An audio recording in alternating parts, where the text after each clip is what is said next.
everyone, and welcome to the P1 Broadcasting Channel. You've got Murph, you've got Caleb Brashear, it's the Bash Brothers, and we're back live at the Charlotte Motor Speedway for the AMA Archway Industrial Coatings Truck Series.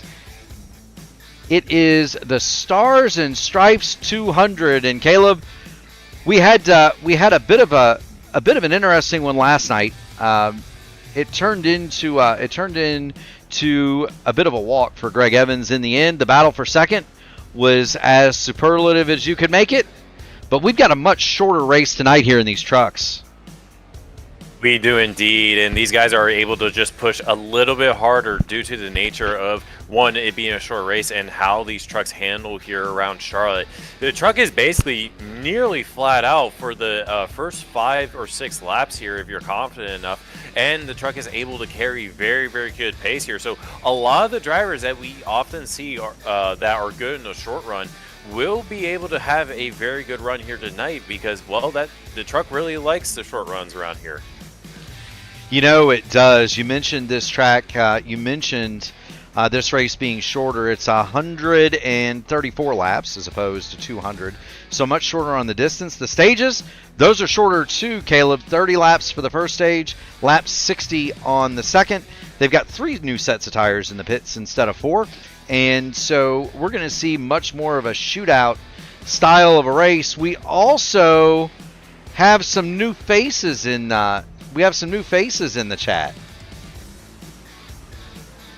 Yes, we do indeed. One of them being one of your old IndyCar buddies, Chris Stouffer's making an appearance tonight here in the AMA Truck Series.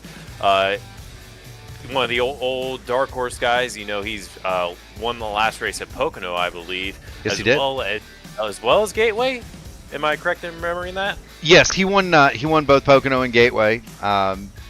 I finished third in both of those races, if memory serves. But Chris Stouffer, known as an IndyCar driver and one of the veterans of the DW12 machines. He's a Lionheart Speedway fixture. He's decided to join in tonight. He'll be teamed up with Matt Wagner. So a couple IndyCar guys enjoying the trucks. Names that we don't normally see or haven't seen in a while. Dan Witt is back. We haven't seen him in one of these trucks in quite some time. Cole McElwain in the field joining us this evening, and so we're looking for Caleb Jones, another one. That's a name that's not as familiar. So we're starting to see some drivers that we haven't seen here before, in addition to all of the AMA stalwarts. Last night, of course, race won by Greg Evans. We had a surprisingly strong performance from Justin Osterman. Mr. Excitement featured at the front for quite a while there in that race. But tonight, Caleb, we've got James Hodgson on the top of the timesheets as far as practice goes. Yeah, James Hodgson with a 30.203. He actually clears Ryan O'Donoghue for a second, about 400ths of a second. And these could be Q times, these could be Q runs, which is always a good sight to who has good qualifying pace if it is a Q lap. But that really sometimes doesn't determine the long run pace. For example, the old narc brain Logan Edwards, he's been mainly practicing, and he said he's been going to be practicing the long runs here because of how much the truck kind of moves around here, and he needs to know how this truck is going to handle on the older tires, especially considering that he said the truck is very, very loose around here, much looser than usual around the normal 1.5 quad ovals that we go to. So he's practicing as to go long early on, so that's why you kind of see him down. That's why you kind of see Kendall Paul and Sam Crow a little bit further down in the field. They are all practicing long run pace in this practice session here. Well, and that's a smart thing. They pay the points at the end of this deal, not at the beginning. Kendall Paul, Matt Sisler, Logan Edwards, your top 3 in points. They are well back in the running order in practice. Ryan O'Donoghue right now second quick. He is currently 4th. Austin Hund, I'm looking to find the name Austin Hund on the timesheet. He is in the session, but he's just joined. He has not set a lap. And so we don't necessarily know all we need to know about him. Justin Osterman, 6th in points. He has been very, very fast. He was fast here last night. He's been fast here today. What you need to know about Charlotte in real life is this: 1.5 miles around, 24 degrees of banking. In the corners, you're looking at 5 degrees of bank on the straightaway. The outright track record held by Kenny Breck, 1998 in a Dallara IR7 IndyCar event here, 24.735. The truck track record here is owned by Carson Hocevar, 2023 30.017. Right now, James Hodgson fast lap 30.203. The difference is, though, is this guy right here, the weather. Right now, sunny, 73 in the air, 88 on the track. That is not the conditions we're going to be racing in, Caleb. No, it will not. This, unlike last night in the Grand National race, this race will be under the lights for this mile-and-a-half feature here, and that's going to, obviously cool down the track. And these cars, or these trucks, as a matter of fact, should be able to just go a little bit quicker. Whether or not they're able to get down to the 30-second flat range like Hocevar did, I'm not exactly sure, but they should go probably in the range of a tenth, maybe a half a tenth faster if they got a new set of tires. That's very true. The other thing that I would posit is, we've heard a lot of drivers tonight talking about a loose condition on the truck. When the sun sets, it's actually it's going to tighten these cars up a little bit. It's going to tighten these trucks up a little bit. They're not going to handle nearly the same as they do in the daytime, and so that's something else to consider. But I'm kind of looking forward to this. The trucks, a little bit less power, a little bit more drag, a lot more downforce. They could be a lot more racy here tonight, Caleb, than the Grand National cars were last night.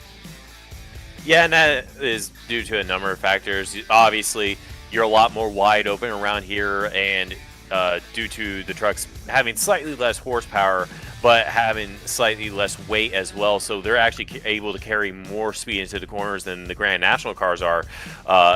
And due to the fact that the race itself, like we mentioned earlier, is going to be shorter, so these guys should be able to push just a little bit harder than what we saw in the Grand National Series. Grand National was an endurance race almost last night. They had to make very, very long green flag runs to make it work. These guys, well, Stage 1 and Stage 2 are only about 30 laps. So the tires will wear, but they won't wear as significantly here, Murph. No, they won't. We're really only going to see a long green flag run in that third and final stage if we get there. Tires are going to be at a premium. And it's going to be when you change onto that final set that's going to dictate who wins this race. Of course, they'll take tires at Stage 1 and Stage 2, but when you take that final set is going to dictate how you finish. You take them early in the stage and bet there's not going to be another yellow, or do you wait, or do you try to wait them out and put that last set on late and make a charge through the field? We've got 1 minute until qualifying. Can't wait to see who's going to take that SimShop Pole Award. www.simshop.com. Just keep driving. I'm ready for it, Caleb. This is going to be a lot of fun. It should be. Trucks are always. This is, to me, one of the classic iRacing combos. The Truck Series at Charlotte. I mean, this is one of the, the old pickup cup, one of the free combos you got here. It feels like this is one of the, more iconic, combos that we have here on iRacing, just to do with having, pickup cup here all the time. This is kind of like an entry point for stock car racing for many of the drivers here on the service. So you got a lot of guys, that have experience around here, but it creates a lot of close racing, but whoever prevails is just going to have to be as perfect as possible throughout the entire night. They are. You mentioned Pickup Cup here. This is one of the 4 tracks that they come to in rookie street stocks when you start racing officials. And so drivers at the very beginning of their oval career in iRacing, so to speak. This is one of the first tracks they come to. It is a free track. It's kind of like Indianapolis in an IndyCar. These drivers race here a ton, and pretty much everybody has been here a bunch. Let's highlight some of the newer drivers in qualifying. Kendall Paul, Logan Edwards, Greg Evans, they're all getting on to the Speedway. I am waiting on one particular name to light up, and that's the number 47 of Chris Stouffer. We'll start showing some of these drivers as they get out onto the Speedway. That's Jeffrey Goodpacer. But I am interested to see how Chris Stouffer does here. There he is. He's on pit lane. There he is. There it is. The 40 Racerwear truck, Sim Gaming Expo on the side of it, doing a little bit of the cheese, as we call it, in the IndyCar, is Chris Stouffer. And this will be interesting to me to see, Caleb, how he stacks up with the stock car guys. He's known as a very, very good open wheel oval racer. I'm really kind of interested to see what he does in a stock car. Yeah, and you not only mentioned how he was an open wheel driver and IndyCar driver and how he's been successful at it. He's been doing it for a very, very long time as well on the service. So to see him in a stock car, it's honestly the first time I've ever seen him in anything outside of an IndyCar. So this will be an experience to see how he does. He makes his way out of pit lane now. Let's see how the old Chris Stouffer is able to get around here.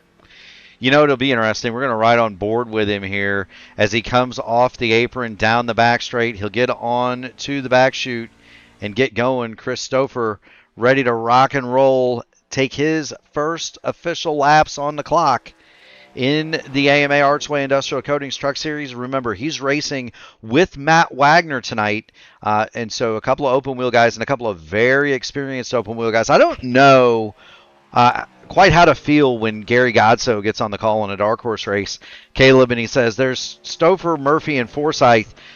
A lot of open wheel starts between them.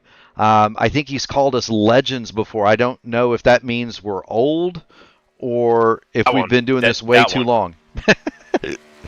It's because, well, technically both are true. You've been doing it for, you guys have been, well, one, you guys are older than the majority of the community here, but you also have been doing it a very long time. So I think that's what he kind of means both ways when he says that. He does. First lap for Stouffer, 30.839. That's good for 17th quick. The second lap is the money lap. Caleb and Chris Stouffer all the way up against the wall. Going down the backstretch, he'll drop it down, about a third of a car length off the white line through turns 3 and 4.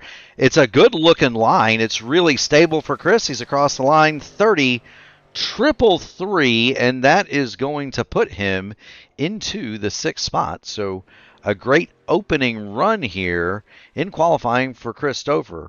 We're going to also take a look at Caleb Jones. That's another name that we have not seen thus far in the AMA, although he's already done 2 laps, and I believe he might have spun on his. Podium finisher from last night, the ever-colorful Crash Neon, is on the course. And there's Crash in the 00. You never miss Crash Neon's cars anywhere he goes, do you, Caleb? No, you don't. Last night he sported a Gravedigger type livery with his inspired ghost theme look. It kind of fit very, very well, and he always sports a new livery every single race. But Crash, a 30.8, so he is about a half a second there, but he's shown that he can run very, very strong here. He did that in the Grand National race. He's our last race winner at Dover, so we'll possibly see a good night for him in the race. We may. Here's Sean Roberts, the 33. He is on the track, getting ready to make his second lap. Goes to 25th quick.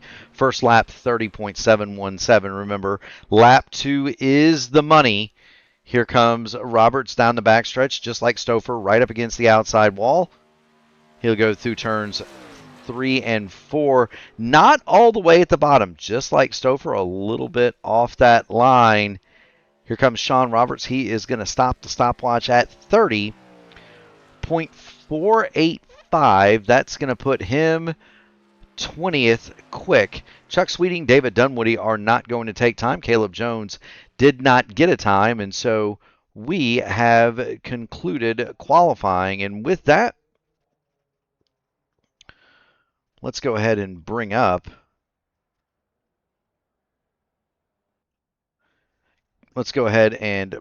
Kendall Paul and John Houchins for our pre-race festivities. There they are. Kendall, John, take it away. Yeah, thanks everybody for coming out tonight. We just wanted to do our normal free race deal that we do always on Memorial Weekend, and unfortunately we're going to have to honor the great Kyle Busch as well tonight due to his unfortunate passing earlier this week. So all of us would like to join us in a moment of silence. Following the moment of silence, I'll have John Houchins do our pre-race invocation.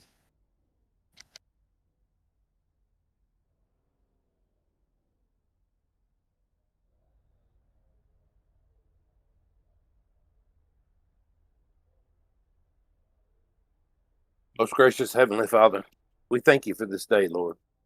We thank you for the time that we're able to come together and do what we enjoy, Lord.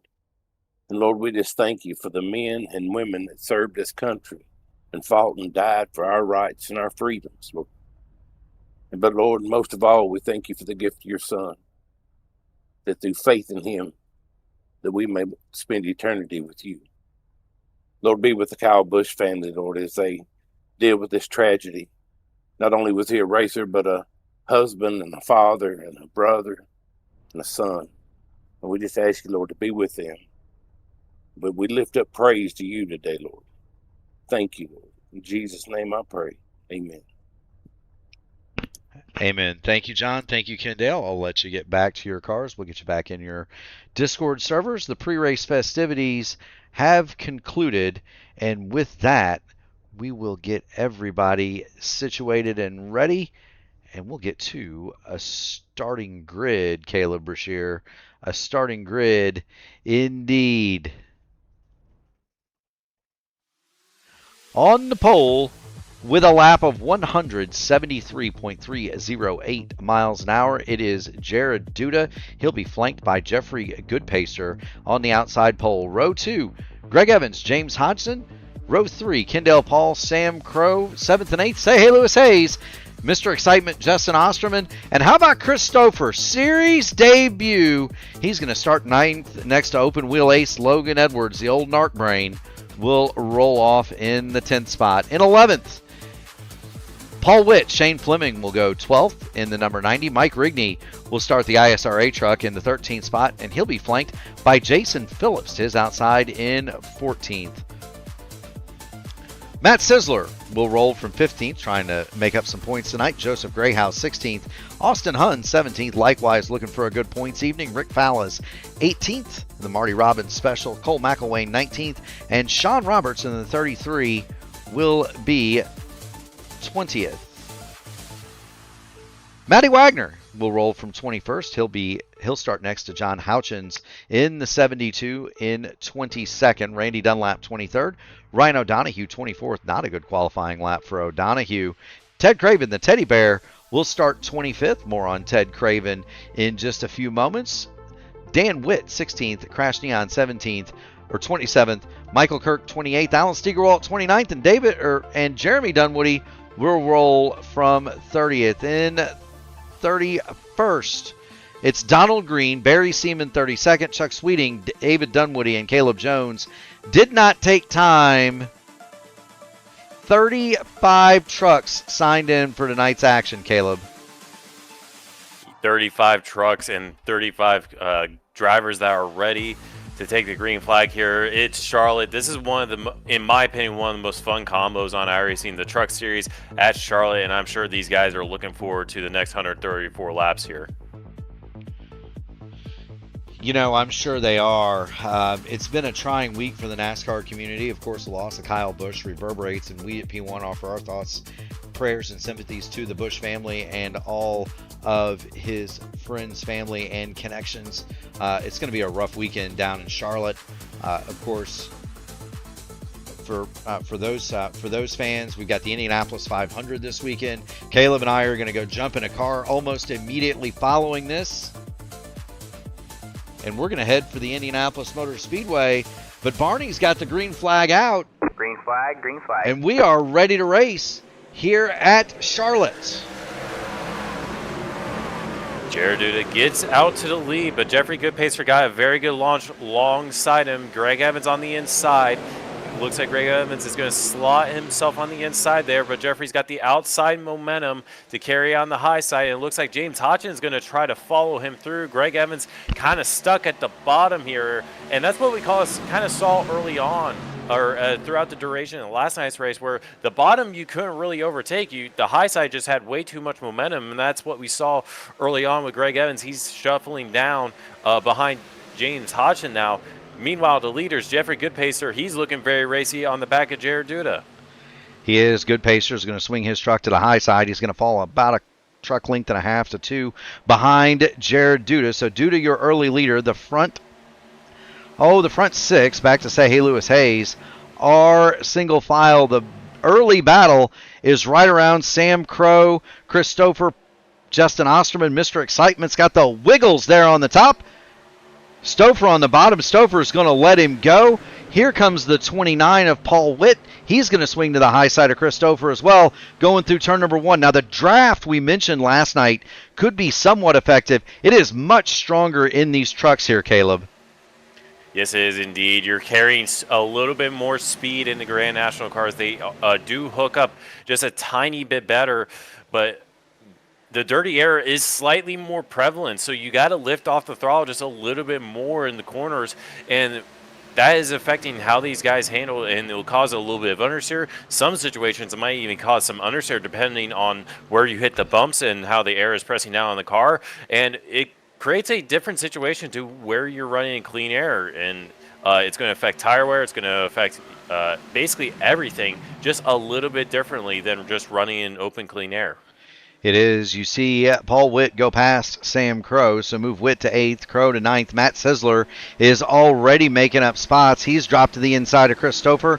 Matt Sizzler in the early going has already made up 4 spots, make that 5 as he bids to go to the 10th spot in that 3 birdies Dodge Ram pickup. A little bit further back, that's Rick Fowler's Crash Neon. They're going door handle to door handle, and the truck that hasn't really made up much, to my surprise, is going to be this one, the number 14, Ryan O'Donohue. He's taking it real easy early here, Caleb. Well, yesterday he didn't even make it to the end of lap number 1. He had a massive hit with the outside wall coming off turn number 4, and that was pretty much a day, that's kind of set the stage of the rest of the race for him. He had to get massive repairs done. Basically was repairing his truck the entirety of the race. So now he's just kind of, playing it much more patient due to, the results of last night's race. He was able to come back and get inside in the top 15 at one point, but he's got to keep it clean early in the running before he starts getting racy. And I'm sure that's what he's immediately thinking early on. I'm sure it is. We're going to flop back to the lead because Jeffrey Goodpacer is starting to wear out the back of Jared Duda for the lead of this race. We're going to hop on board Jeffrey Goodpacer. If you were driving this truck in iRacing right now, fans at home, this is exactly what you would see. Jared Duda won the SimShop Pole Award. He bolted away into the lead early. Whoa! Sam Crow hard on the inside wall at turn 1. Hard in the inside wall. Christopher has spun around as well. Apologies, that was Christopher.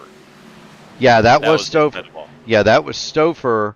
Let's see what we've got on the Christopher automobile. He has already ejected from the session, but we do need to go back and document what's happened to Christopher. And he's all the way inside the track. There he is. He's doing battle with Sam Crow there. We're going down the front straightaway. And let's see what's happening, because he crashed into a very odd spot. Looks like he got down on the grass even, goes down, and he goes, wow. So here's what he did, fans. He got the truck up on the grass, going through the double dog leg, through the quad oval. It slid sideways with him, and there's an opening there for the road course. It's actually where they come back out onto the oval. There's an opening in the wall for emergency vehicles, and Chris Stouffer hit that a ton. Sean Roberts also has the meatball, and we're going to see what's happened to Sean Roberts here. He's come to grief on the backstretch early on. Jared Duda still leads it from Jeffrey Goodpaster, but watch this hit. This is a solid one, too. He's coming up the track in front of Crash Neon. Couple incidents there. The 44 of Dan Witt hit the outside wall, and just about the same time, Sean Roberts collects the inside wall, and Sean Roberts has the meatball, and I got to believe that truck is just about toast as well. Jared Duda, meanwhile, has pulled out to about half a second on James Hodgson. Greg Evans is now begun to close in on Hodgson, and you've got Kendall Paul and Justin Osterman right with him. We've established now Paul Witt's the last truck in that conga line. The front seven still right in the line, and then you've got a bit of a break back to say hey Lewis Hayes in the 8th spot. Yeah, it's kind of gone very single file early on. Right as I said, that Greg Evans looks up the inside of James Hodgson, and he's able to get that place going into turn number 1. Greg Evans, of course, last night's winner. He didn't really dominate the entire race, but it was very obvious he was the fastest car in last night's race, and it looks like he's putting everybody to work to show that maybe he has the fastest truck here too. He wasn't the fastest over a short run, but anytime we got more than 10 or 15 laps down, the deuce started to creep toward the front. He's made quick work of James Hodgson. Now he drops the inside of Jeffrey Goodpaster. Greg Evans is going to have the 2nd spot into turn 1, working lap 14 of 134. We do want to thank everybody for tuning in, joining in the fun. If you haven't already done it, make sure you hit the like button on the video, ring the bell, subscribe to the channel so that you too can get in on all of the iRacing action here on P1. We've got one more race this weekend for you. It's going to be 2 o'clock tomorrow afternoon, 500 kilometers from the Indianapolis Motor Speedway. And then mercifully, all of us are going to descend on the world's greatest race course for the Indianapolis 500 on Sunday. Many are already in Indianapolis. Gary Godso lives there, so he has the advantage. He'll take care of the IIS broadcast presented by 40 Racewear tomorrow. But there will be no broadcasting Sunday. Just as a note, our regular officials on Monday night will be moved to Wednesday because there will be no broadcast Monday in observance of Memorial Day. Yeah, you had to move it to Wednesday there, Murph. And I remember last time we did that, I died in the only open Wednesday broadcast I have ever done. Well, they don't happen. They don't happen very often. Memorial Day weekend is, unless Christmas or New Year's falls on a Monday, which it hasn't the 2 years that Gary and I have had P1. But Christmas or New Year's falls on a Monday, you'll see us move them. The winter, though, is not nearly as hectic. There aren't most leagues don't start back up until after the Daytona 500, and so the winter months are very quiet for us at P1. Mercifully so, I might add. Yeah, it's a nice little break from all the leagues we do here on the channel. The summer run, just like in real life, the motorsports schedule. Woo-hoo! Jeffrey Goodpaster doing some Formula Drift out there through the dog leg. I kind of want to highlight that just a little bit. Jeffrey Goodpaster, the Napa truck, 3rd in line. That is not a hard thing to do when the tires get hot in any vehicle at Charlotte, Texas, Atlanta. It is very easy to get your vehicle loose going through the quad oval. It's very, very easy. I mean, last time we raced IndyCar, every time we race IndyCar here, the car, it just kind of spins through the dog leg, no matter what you do through it, the only way you could really solve that is cranking down the weight jacker. Did they get 20? A slide from Jared Duda. He A little managed. bit of contact with him and Greg Evans. Everybody keeps it moving in the right direction, Caleb. But you're right; it is very easy to lose a racing vehicle through the quad oval at one of those quad oval. You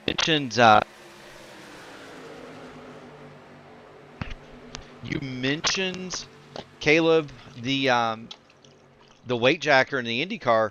These trucks don't have any way to adjust the handling, and so when in the cockpit, and it's a fixed setup race, so they don't have a way to adjust anything. You see Greg Evans looking to the inside of Jared Duda. You've got Justin Osterman up there. He's joined Kendall Paul, and we've got a four-way fight for the lead. Jeffrey Goodpaster has fallen back to 6th. You've got James Hodgson in 7th, and so it's now a 7-way fight for the lead of this thing. They're 2 by 2 by 2 at the front of the field, Caleb. Yeah, they're getting very, very dicey here. Greg Evans he slots himself into the lead, but the likes of Jared Duda led basically all of the race so far, goes back on his inside through turns number 3 and 4. These guys are going at it right now, and they're holding each other up, and that's allowing Kendall Paul and Justin Osterman. They're also trying to look for a way through, but they're with them going side by side all the time, they can't find a lane to go anywhere, and now they're 3 wide right behind them. They are. We're going to jump back and get on board with Paul Witt just as soon as I can arrange it, Caleb. There you see what it looks like from on board here at 160 miles an hour in one of these trucks. This track looks wide on TV. I assure you it is very, very narrow. It's 4 lanes on the straightaways and 3 lanes in the turns. And of the 3 lanes in the turn, only about 1.5 of them is usable, Caleb. Yeah, it's not a very wide track, and you also have the bumps to compensate for that, to just add a little bit to it. The track is pretty narrow compared to every other track we go to, every other mile and a half, I should say, on the schedule, or every other, even in comparison to the other quad ovals. And the track is bumpy as well, so it gets very, very tight, very unexpectedly at some points, and that's what you're kind of seeing everybody through the dogleg. Everybody kind of getting very loose there. That's just them kind of hitting the bumps at weird points, or the truck just stepping out on them in weird places. It is. This track known to be very bumpy. As a matter of fact, so bumpy that the big one going down into turn 1 is known as Humpy's Hump. After famous track promoter Humpy Wheeler, who was the longtime promoter here. You see Jared Duda, Greg Evans continue to do battle. Duda has the lead for now, and here comes Kendall Paul. Now Kendall Paul, he's sideways, smokes the tires coming off at turn 2. He keeps right on trucking, Caleb, and he is 3 wide. Osterman and Witt. I can't. That was a door shut there, Murph. I can't watch. And now we're wrecking. We're wrecking Paul Witt. There's Paul Witt. We've got more cars around. Logan Edwards goes around. Caution is on the speedway, and that developed, Caleb, for almost half a lap. And we'll go back and have a look at what finally finished it off. It's Jeffrey Goodpaster tags Paul Witt at the first part of the double dog leg. Witt slides and spins around, and then poor Logan Edwards, nowhere to go, just runs right in the back of Jeffrey Goodpaster. Goodpaster hard into the inside wall. Logan Edwards with big damage to the front of that i5G machine. We're going to get back and take a look through the eyes of Logan Edwards. This is what he sees, and this is going to be a hard lick, Caleb. Just nowhere really for Logan to go. Here comes the spin. And, okay, we dodge high, and Goodpaster right there, and boom. And then add injury to insult, Edwards gets tagged from behind as well. Big damage to the front of that Ford. Logan Edwards doesn't hit the outside wall, so saving grace for him. But that will most certainly be a pit stop for Logan Edwards. Back at the front, nobody got a meatball out of that, by the way. Jeffrey Goodpaster did disconnect. Dan Witt, Sean Roberts, and Chris Stouffer are all out of the race thus far. I don't suspect we're going to see any of the leaders come to pit lane here. I would say that we're probably going to see Logan Edwards start to take repair. And I'd also got to believe that this is going to be called the end of the stage, Caleb. It might, but I haven't seen any of the admins extend the caution yet. So it kind of came out right at the edge of when we would end the stage under caution, and when we would try to get this thing restarted. I would think they would end it under caution because they are going to do that because pit road would normally have opened that time, and I'm very surprised that Logan Edwards did not come down the pit lane unless he's trying to reset buttons and switches and black boxes and so forth, trying to make sure that while he's under repair, he doesn't take a set of tires. That's fairly standard procedure, or maybe he thinks the damage isn't that severe on that number 9 truck, and he can just come in and get it fixed under normal service. But we'll see if the pit road opens this time. That'll be the cue. It's a normal caution, but I don't think we're gonna see anybody now. Edwards needs to start pitting so that he can get as much damage repaired as possible. We are under the admin box caution, 28 of 134, lap 28 of 134 here at Charlotte.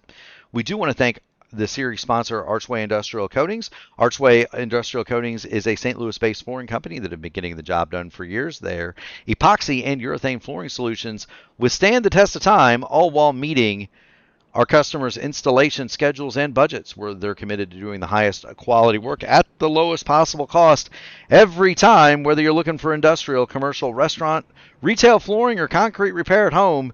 You found the perfect partner to get the job done now. Get ready to floor it with Archway, and they can be reached at archwaycoatings.com, or you can see Sean Mott, who is one of the regular competitors here in the AMA Archway Industrial Coatings Truck Series. And with the caution staying out, that does mean that Track Racer Stage number 1 is going to be won by Jared Duda. If you go to trackracer.com and you put in the web address just as it appears in the chat, use the promo code at the end of the web address, and you will get 5% of your order tacked on to the AMA end of year prize pool. That's trackracer.com. Put in the promo code after the web address, and 5% of your order goes to these drivers at year's end. Do welcome Matty Wagner into the chat. He says hello. Well, hello, Matt. And Christopher says his screen went black. Oh boy! And so that's a tough thing for Christopher. I think personally he personally aimed at that opening, Caleb. I personally think so too. It looked like a pretty intentional DNF there, Murph. I'm kidding. I mean, we are joking with our old buddy Stouffer. That was almost as good as me getting an IndyCar stuck in the Sunoco sign in Atlanta when you became a lawn dart back in Michigan. Hey, the ultimate lawn dart is the ultimate dart was Brendan Lichtenberg in a session at Dover. Didn't the Hyperstar get his car stuck in the breezeway or the footbridge over there? He might have had a certain incident that may fit your description. Yes. That was a fun one, by the way. I remember when he did that. I remember when Brenton did that. That was a good time. Me and the Sunoco sign, that's good. But Christopher hit that wall a ton. You got to hope that his force feedback was turned down a little bit, because that can wrench the wheel out of your hands in a hurry. The stage is now complete, and it should be complete this time, and we should see pit lane open for Jared Duda. Greg Evans second, Kendall Paul third, Justin Osterman fourth, and James Hodgson rounds out the top 5. Do want to thank everybody for tuning it in, joining in. If you haven't already done it, make sure you hit the like button on the video, ring the bell, subscribe to the channel so that you too can get in on all of the iRacing fun. Not this time, but next time we will have pit stops. The thing that I was going to mention about this man, Ted Craven, I'm going to give all of the kudos in the world to the teddy bear, Ted Craven. That man will show up. He will race anything, anytime, anywhere. We sent out the entry blank for the P1 600, which is going to take place June the 13th, 2 p.m. on P1. $600 up for grabs. 43 Indy cars, 600 kilometers at Michigan. It's going to be a barn burner of a race. The only stock car driver to file an entry is that man right there, and he will be in the show. And so, how about that, Caleb? That takes a lot of courage to do that and jump in that field, because you've got pro drivers like Rob Malechka, Jacob Oster, the defending winner, entered in that thing. Brendan Lichtenberg, who is a former IndyCar pro, races in the what is the series he races in now? Caleb, help me out. The Content Creator Series. Just the Creator Series. The Creator Series on iRacing. Ted Craven's going to jump in the pool with some of the most well-known and well-decorated IndyCar drivers in iRacing, and I give him all the kudos for that. He's running 23rd now. He drove his Grand National car nearly up to the lead last night. That was fun to watch. And meanwhile, everybody else has started to stream down pit road. Yeah, Jared Dew is going to lead him off pit lane. We'll see if we get any sort of shuffling. We saw a little bit of shuffling last night's race with some mistakes entering pit box here. We'll see if anybody makes the same mistake. I see the 53 back there. He has to reverse out of his pit box, as well as the 88 there, also missing his pit box. So we will see some shuffling down here in pit lane on pit exit. We will, as you see, the sun is starting to set. The lights are coming on here at Charlotte. Out everybody comes. Great race off pit road from about 4th to 10th. 4 wide. Yeah, they were 4 wide coming off pit lane. They were 4 wide coming out of there as everybody starts to stream off of the pit lane the same way they came in. David Dunwoody did not stop, and there he is. He's going to be scored as the leader in the Blackmagic Studios number 28. Great looking paint on that truck. We'll talk more about Blackmagic Studios paints in just a little bit, but that's one of many patriotic paint schemes being sported this evening. Stouffer chimes back in. He says he's glad he didn't take anybody with him, and I feel your pain on that. We've all had equipment failures at some point in sim racing. Whether it's wheel shut off or pedals fail or screens go blank. A lot of people don't realize, yes, we are doing this at a high level, but these systems, Caleb, they're all one of one. There are no two sim rigs that are exactly alike. A lot of it is custom built, and the stuff that you buy off the shelf is very much bespoke, and so there's just not failures happen, right? Yeah, that's one of the reasons that iRacing doesn't even have mechanical failures in the sim, is because, well, mechanical failures happen with your hardware at home, and that's one of the things they do consider. They don't add mechanical failures at all within iRacing, because they know, a wheel can disconnect, your pedals can get stuck, your PC could freeze. They know all that stuff can happen. So while real life drivers have to suffer with the actual mechanical failures, we got our own sim racing version of it.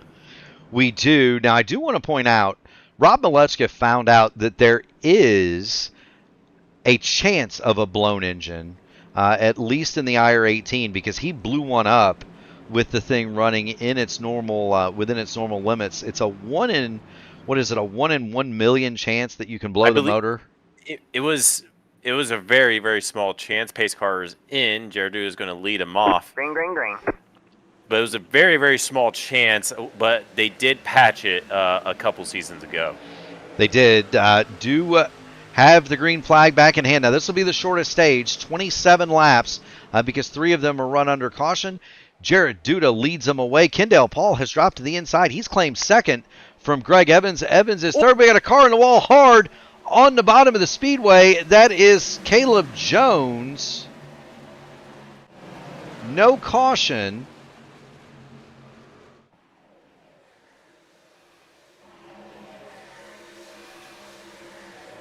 No caution is out, but Greg Evans on that restart drops back to 5th. Everybody around him is on a charge. Matt Sizzler, James Hodgson also able to get by. Meanwhile, right behind them, Sam Crow is going to go side by side, or he was side by side with Jason Phillips. Jason Phillips is going to have to fall back in line. Now he's got, Lewis Hayes to his inside, but he's riding that high line. He has the momentum, able to get back alongside Sam Crow, going side by side down the front stretch, and Mr. Excitement right behind him taps the wall coming off turn number 4. He did. We were watching the incident with Caleb Jones. He basically got loose coming off of turn number 2 and smacked the inside wall.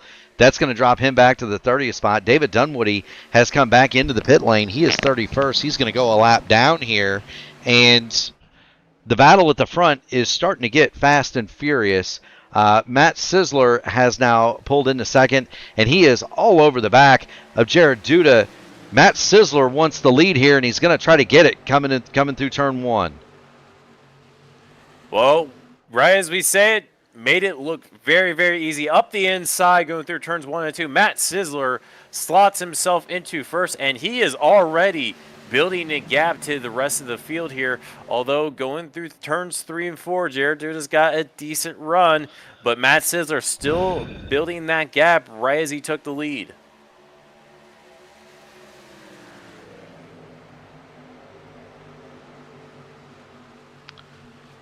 Yes, he is.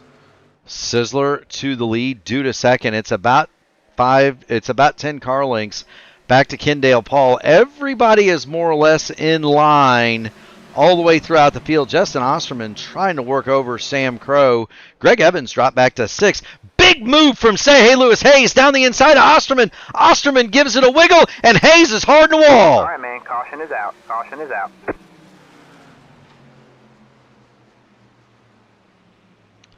Well,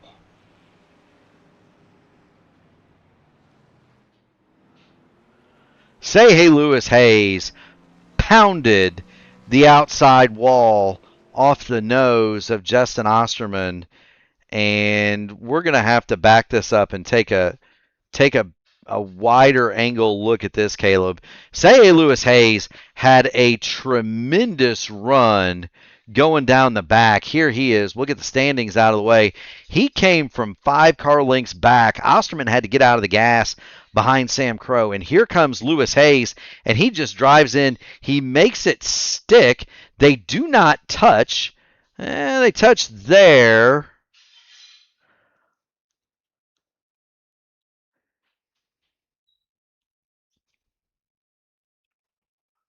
And around goes Lewis Hayes.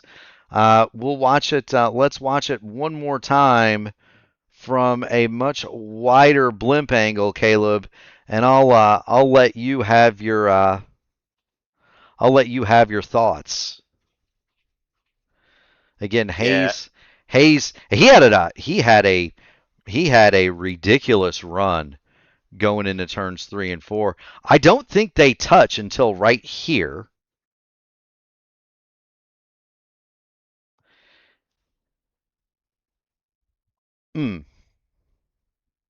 Yeah, Lewis Hayes just he got hooked there, the right rear there, and just hard into the outside wall. That possibly doesn't look like it's night done. He did not get a meatball from that, so thankfully he didn't get much damage from it. He's able to continue. Logan Edwards also coming down pit lane, getting some more damage repaired, and it looks like he is immediately back out on pit lane, or coming out of pit lane. So maybe he's got the majority of his truck repaired.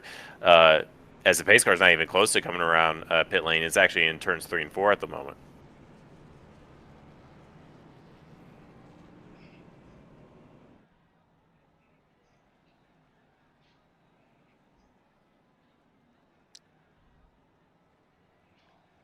Yeah, and that's an unfortunate incident for Say Hey Lewis Hayes. Again, good news. Hayes does not have the meatball. He's already off of pit lane, 44 seconds. Mike Rigney is under repair on the pit lane, and so Rigney has also acquired some damage. Logan Edwards, that was just a regular pit stop, Caleb, 15.2 seconds. So the old narc brain, Logan Edwards, maybe he's coming in just to finish up some repair. David Dunwoody said he got a black flag. We noted that he had the black flag and that he was back to pit road. He is one lap down. He does not get the wave around as part of this yellow light. I believe that went to Caleb Jones, and so Dunwoody is going to have to keep it clean and move it in the right direction until the next stage break, and then he would get the lucky dog and be able to get back around. Do want to thank Admin Box for sponsoring the caution flags here in the AMA, and do want to thank Archway Industrial Coatings for their support of the series. You are watching the AMA Archway Industrial Coatings Truck Series on P1. If you haven't already done it, hit the like button on the video. Do us a solid. Ring the bell. Subscribe to the channel so that you can get in on all of the iRacing action. Next race tomorrow, 2 o'clock Eastern Time, 500 kilometers at the Indianapolis Motor Speedway in the IndyCars for the iRacing IndyCar Series presented by 40 Racewear. Matt Sisler is going to lead Jared Duda, Kendall Paul, James Hodgson, Jason Phillips, and Greg Evans back to green momentarily here, Caleb. Race truck is in. Matt Sisler going to lead him off. Jared Duda, who's led the majority of his race, going to line up on his outside. Green flag waves. Matt Sisler gets a really nice jump. Jared Duda going to go side by side with Kendall Paul. He shuts the door going through the dog leg. Yeah, the front three get single file. James Hodgson is going to do battle with Jason Phillips. That's for 4th and 5th. Kendall Paul right up on the back of Jared Duda. Meanwhile, Greg Evans looking for a way through. And here comes Justin Osterman. He's going to throw it 3 wide to the bottom. Mr. Excitement throws on the bottom. He makes it stick. What a move from Mr. Excitement to slide himself up into the top 5 here, going into turn number 3. And now he's looking on the back of James Hodgson. He most certainly is. Justin Osterman starting to look at the back of James Hodgson. Meanwhile, Evans is kind of bottled up behind Jason Phillips, and that's going to let Sam Crow drop to the inside of Greg Evans. Remember, those are team cars. They've got Paul Witt pushing Sam Crow, and now Greg Evans goes to the inside of Jason Phillips. That's the best battle on the track, 6th and 7th. Evans is going to have that 6th spot. He'll pull up in front of Jason Phillips. Do want to give a progress report. Now Sam Crow drops to the bottom. Osterman is going to look to the outside of Hodgson now. He'll go for the 4th spot, and Justin Osterman is starting to come here, Caleb. He is indeed. Now looks up the inside of Kendall Paul for 3rd. One thing we did notice yesterday, Osterman was really, really good on the short runs around here in Charlotte. That's a reason he led a majority of the early running of the race. And that's what we're seeing here. The short runs around Charlotte is where Mr. Excitement is really starting to show his skills here. And he's slotted himself multiple positions on that ever since that restart here. He has. Justin Osterman continues to move forward. The truck that I was gonna highlight had been mired back at the back of the field. That is Ryan O'Donohue. He's come up to the 16th spot.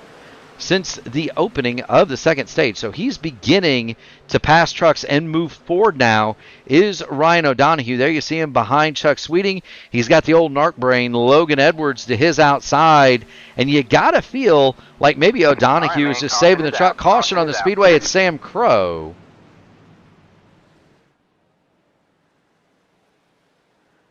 And there's Crow. See what happens to Sam here. Racing with Paul Witt. He's behind Jason Phillips.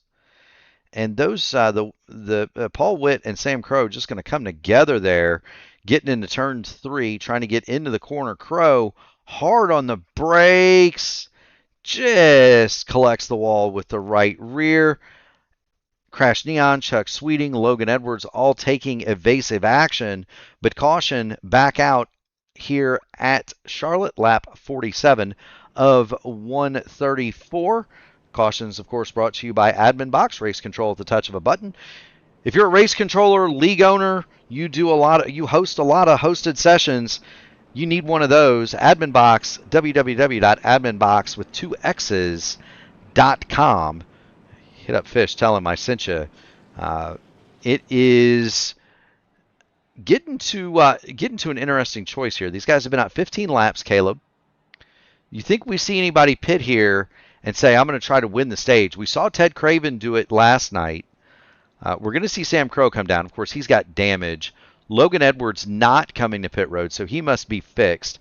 David Dunwoody is going to be the lucky dog here, provided he didn't hit anything and doesn't make a pit stop.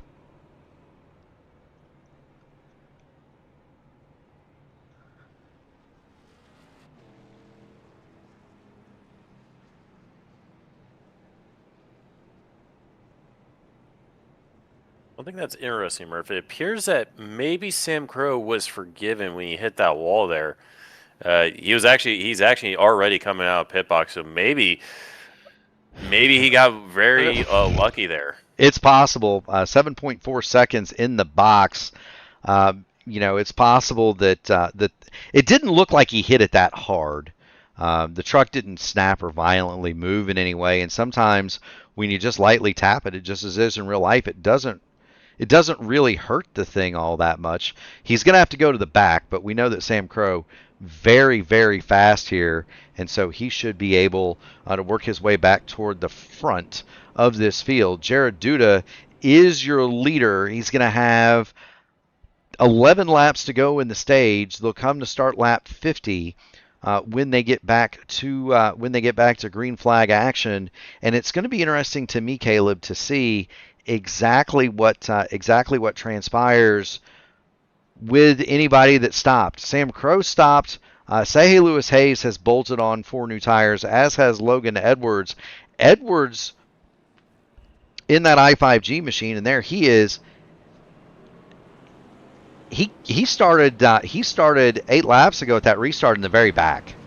So he has started to come toward the front. And remember, the point standings here, as we get back to the front so we can see the restart, the point standings here are Kendall Paul, Matt Sisler, Logan Edwards, Ryan O'Donohue, and Austin Hunt. O'Donohue playing it very cautious at the beginning of this race. Austin Hunt, same thing. They're 16th and 18th. Kendall Paul, 3rd. Matt Sisler, 2nd.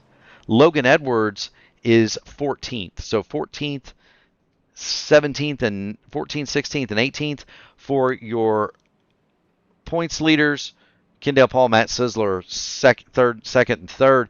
And look, those guys know they need to get up there and race with those guys if they want to stay alive in this championship.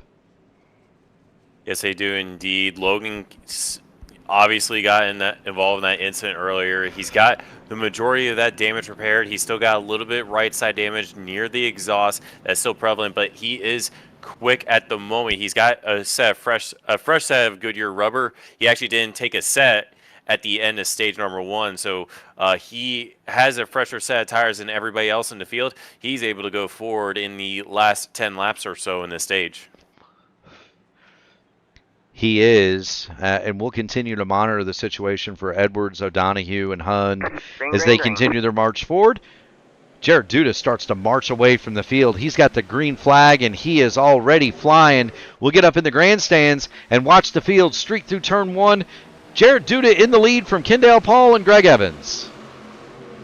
Yeah, they kind of go single file on the bottom. Matt Sizzler did not get a good start there in the third place position. He's already slid himself back into 5th. Justin Osterman pushing the bottom lines, looks for the 4th place spot up the inside. He's right on the tail end of Greg Evans, but Jared Duda slots into 2nd at the moment. Kendall able to get around him on the bottom. Not much love lost between the two trucks fighting side by side right here. That's Osterman on the bottom, Matt Sizzler on the top, and you see Sizzler giving a ton of room to that number 53 as he fights back on the outside. They're trying to chase down Greg Evans. Evans jumps up in front of Sizzler to give him the draft, and Sizzler pulls ahead of Osterman. Osterman right back to the bottom, Caleb. Osterman's right back to the bottom. He sends it in deep on the low side, able to get back into 4th place position. Right in front of them, Jared Duda and Kendall Paul are going to go side by side. Greg Evans has got to run on the high side. He's going to try to follow Kendall on the high side here, but Jared holding that bottom line, able to get it deep on the apex. They're going to go side by side off the quarter. They're side by side, 2 by 2 by 2, all the way back to almost 8th place there was Lewis Hayes. This is getting really dicey at the closing part of the stage number 2. It is. Justin Osterman wants those stage points. Jared Duda wants the stage points. Kendall Paul wants to have them. So does Greg Evans. It looks like the start of this race up here. Evans into the back of Osterman hard as they go across the start-finish line. We've got 7 laps to go in the stage. Osterman now all over the back of Kendall Paul. Greg Evans looking to make it 3 wide, getting onto the back.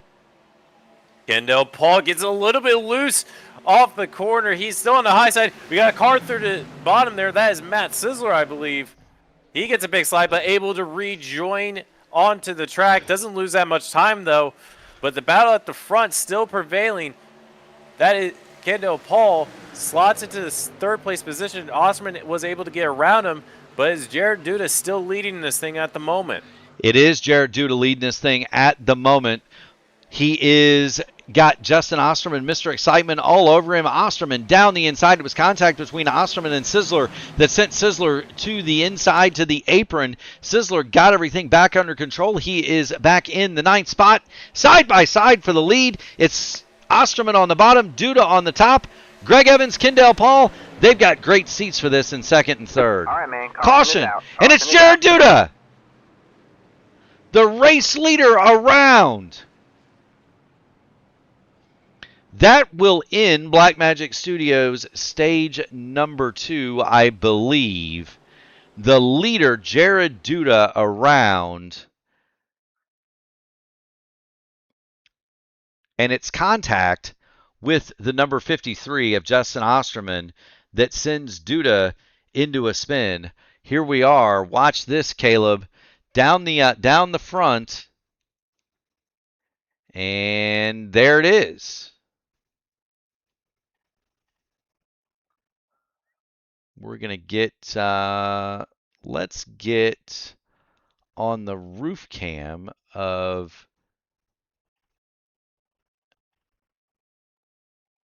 Justin Osterman, and he's on the bottom right here. He's underneath Jared Duda. He's almost flirting with hitting the apron down there. Apron bad, Caleb. Apron very bad. Jared Duda at the top, and here we go.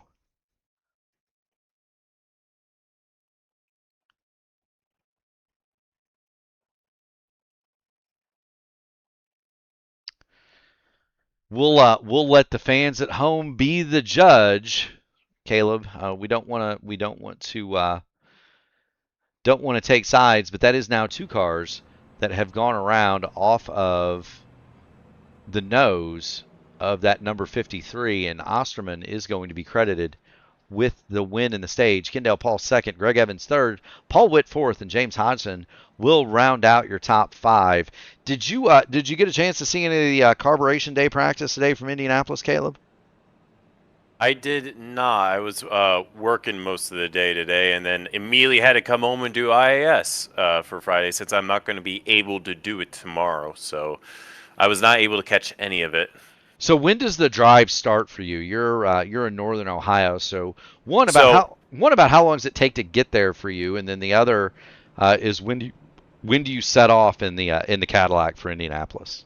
So I'm actually leaving very, very early in the morning because I actually got to go down from Lake Erie down to Columbus to go pick up the old man, and we're going to head west from Indianapolis from there. And from so it should be around 5.5 hours for me at least. It's usually just shy of 3 hours from Columbus to Indianapolis, and then from Lake Erie down to Columbus, it's about 2.5 hours there. So I plan on getting up when I usually do for work and getting packed and then leaving probably around 6. So should get there probably around 11:30ish. So for me, it's I got to drive to Indianapolis tomorrow actually as well. I got to go pick up my dad. He's going to be traveling up from southwestern Indiana to Indianapolis with my brother. Matt is going to drop him in Westfield, north of Indianapolis. I'm going to pick him up, bring him to South Bend, Mishawaka, so that he can attend his granddaughter's annual dance recital that occurs at 6:30 p.m. at St. Mary's College in Notre Dame, Indiana, because the owner of the dance school does not like car racing apparently, and so we'll go to that, and then we'll come home. The traditional pre-race dinner will commence: bloody steaks and Bluebell ice cream at my place, and then we'll leave about 6 in the morning and drive down to the Speedway, so that hopefully we can be on the grounds about 9 o'clock is the plan. Sounds like an idea, and of course, there's some festivities that are implied there once we actually get to the track. Should be. I'm looking forward to it. It's been a while since I've been there, so I'm really looking forward to this one. Of course, you taking the Cadillac over there, Brashear? Oh, of course. Got the thing. I just got the thing washed today.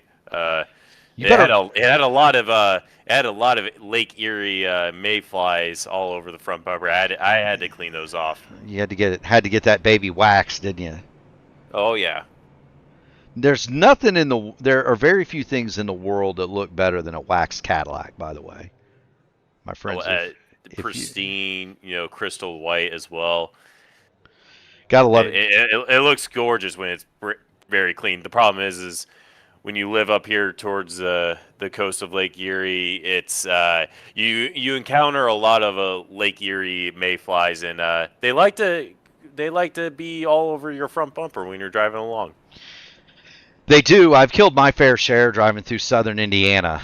They are thick this time of year for certain. Sure.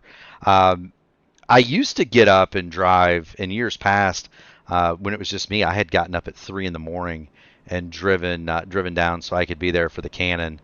We are not doing that this year. It is way too early, Caleb, to be getting up and going down there. And by the time you get home at the end of the day, if you leave at 3 in the morning, it is, golly, my man, it is not good. It is just not good.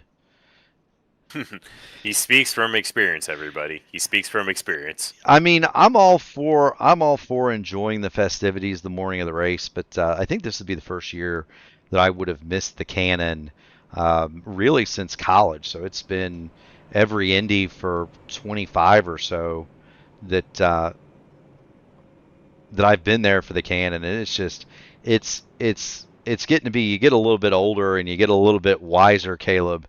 That's going to be for you guys now. I think I don't think I'm going to be able to. I think I'm going to be able to do it. You guys camping? You staying in a motel, hotel? We got a hotel up in Lebanon, so not too far of a drive. Yeah, that isn't too bad. We are awaiting the end of Blackmagic Studios Stage Number 2. Justin Osterman will be scored as the winner of Stage 2. Blackmagic Studios are a small operation dedicated to high-quality iRacing paints and wraps. For any car, you can visit them on Discord or Facebook for your next high-quality iRacing paint. I can personally vouch for them. When you see me on the track, it is behind the wheel of a Blackmagic Studios wrapped IR18, and I got a couple of those. I got more than a couple. We've got the the OG, the Clyde Torkel Chicken Pit Special, Caleb. We've got the plucked chicken. You'll occasionally see me wheel that out. We've got the regular red, white, and blue IAR machine, and then of course there is the Bobby Unser Special, which I think I'm going to race at Indianapolis for the votive finale. It'd be a fun one to bring that one out, wouldn't you think? It would indeed. Unfortunately, I won't be able to see that one because, well, I'll be at Mid Ohio that weekend for the old votive Indy Classic there. Yeah, there you go. But yeah, that'll be an Osterman hiding in a pace car. I don't know. Maybe we should put it to a vote in one of the upcoming AMA broadcasts. Which car I should race in the votive finale. I don't get a chance to put on many of the old paints anymore. So, we'll have to see. Maybe I'll let you pick it. Can I make one for you? So I am obligated to run a Blackmagic car. That's the deal. That's the deal. I have to run one of Dunwoody's cars. I was going to create a livery that it was just going to be all plain white, and on a side pod it said "Old Man," and that was it. My favorite was Ryan Gavel, and I don't know if you know Ryan or not. He's a competitor in the Elite Racing League.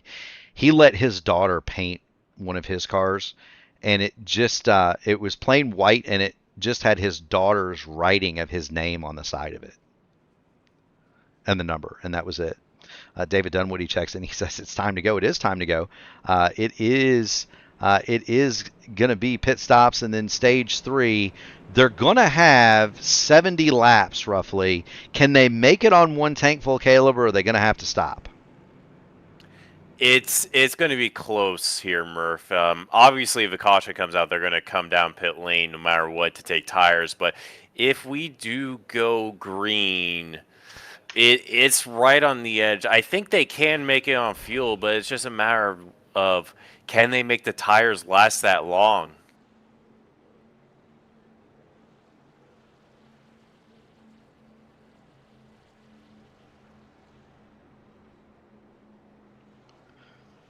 They are. Justin Osterman brings it down pit lane.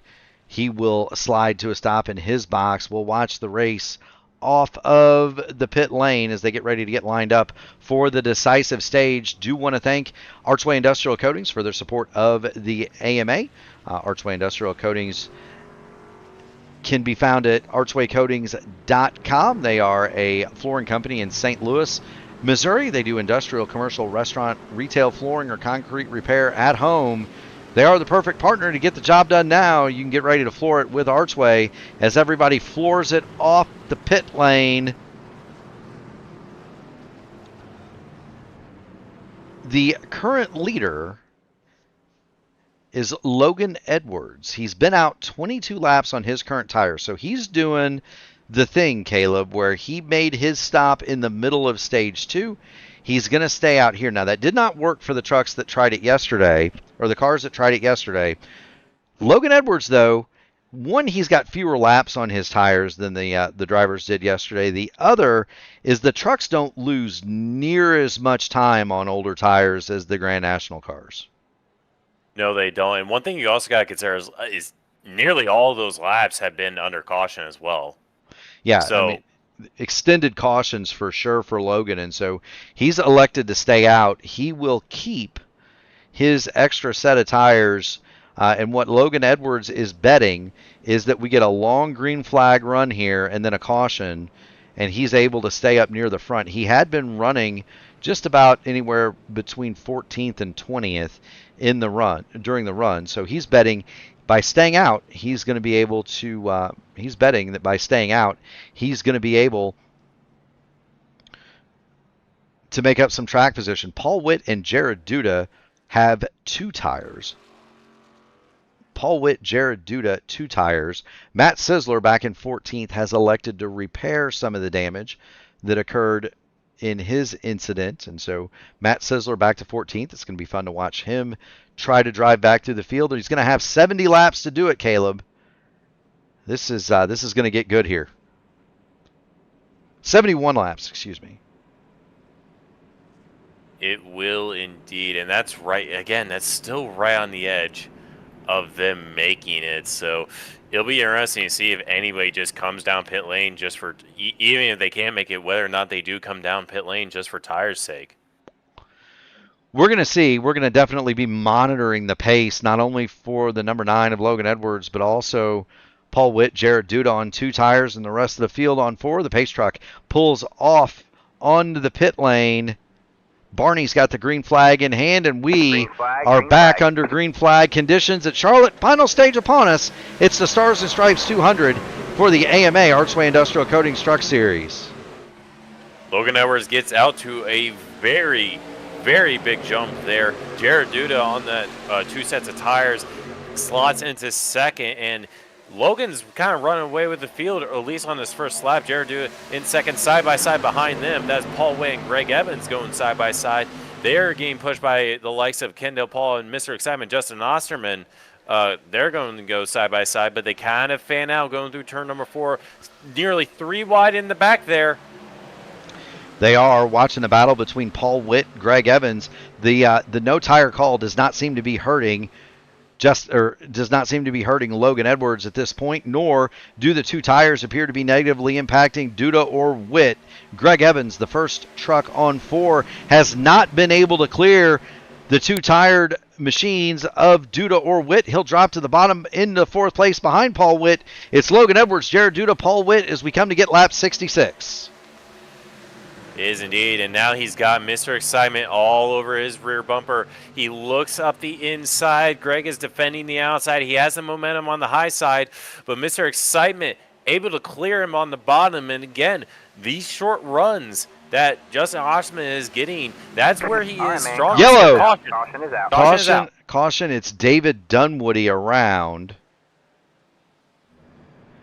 There's David Dunwoody to the inside of the Speedway. Caution is out. And here's what's happened to Dunwoody. Going down the back, there's a door slam from the yellow truck. That is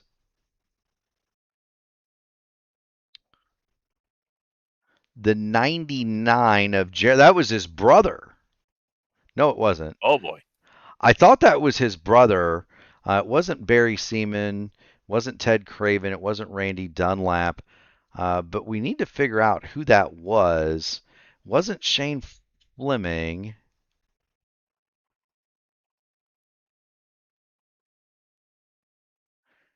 Caleb Jones. No, it wasn't Caleb Jones either. It was Cole in the 95. Cole McElwain. Okay. So there he is. And let's kind of take a look at it from the blimp. He's racing, he gets crashed knee on there, and I think he might have tagged a wall a little bit and come down, and there was Dunwoody and just nowhere to go. Matty Wagner chimes in. He says he needs music. But Dunwoody goes around. He's hard in the wall with that Chevrolet. He'll need repair. Will David Dunwoody? Cole McElwain coming down the pit lane for repair. And this is exactly what the doctor ordered for Logan Edwards. He got to lead a little bit. He gets a caution.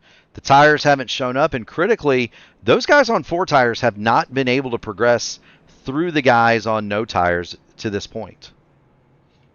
No, they haven't. And some of those guys, like the likes of Greg Evans, Kendall Paul, they know if it goes very long here, they're going to have to save their stuff anyway. So they're not really pushing early on, whereas maybe if you're Logan Edwards, Jared Duda, Paul Witt, and you only took 2 tires, well, you're basically banking on caution coming out, so you may as well push a little bit harder early on in the road.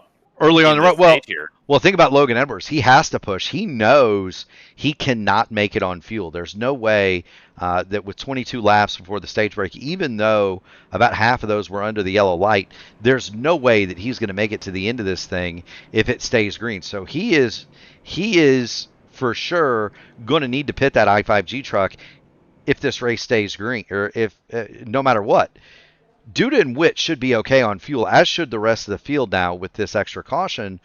They should be okay on fuel, but how hard can they push is going to be the question.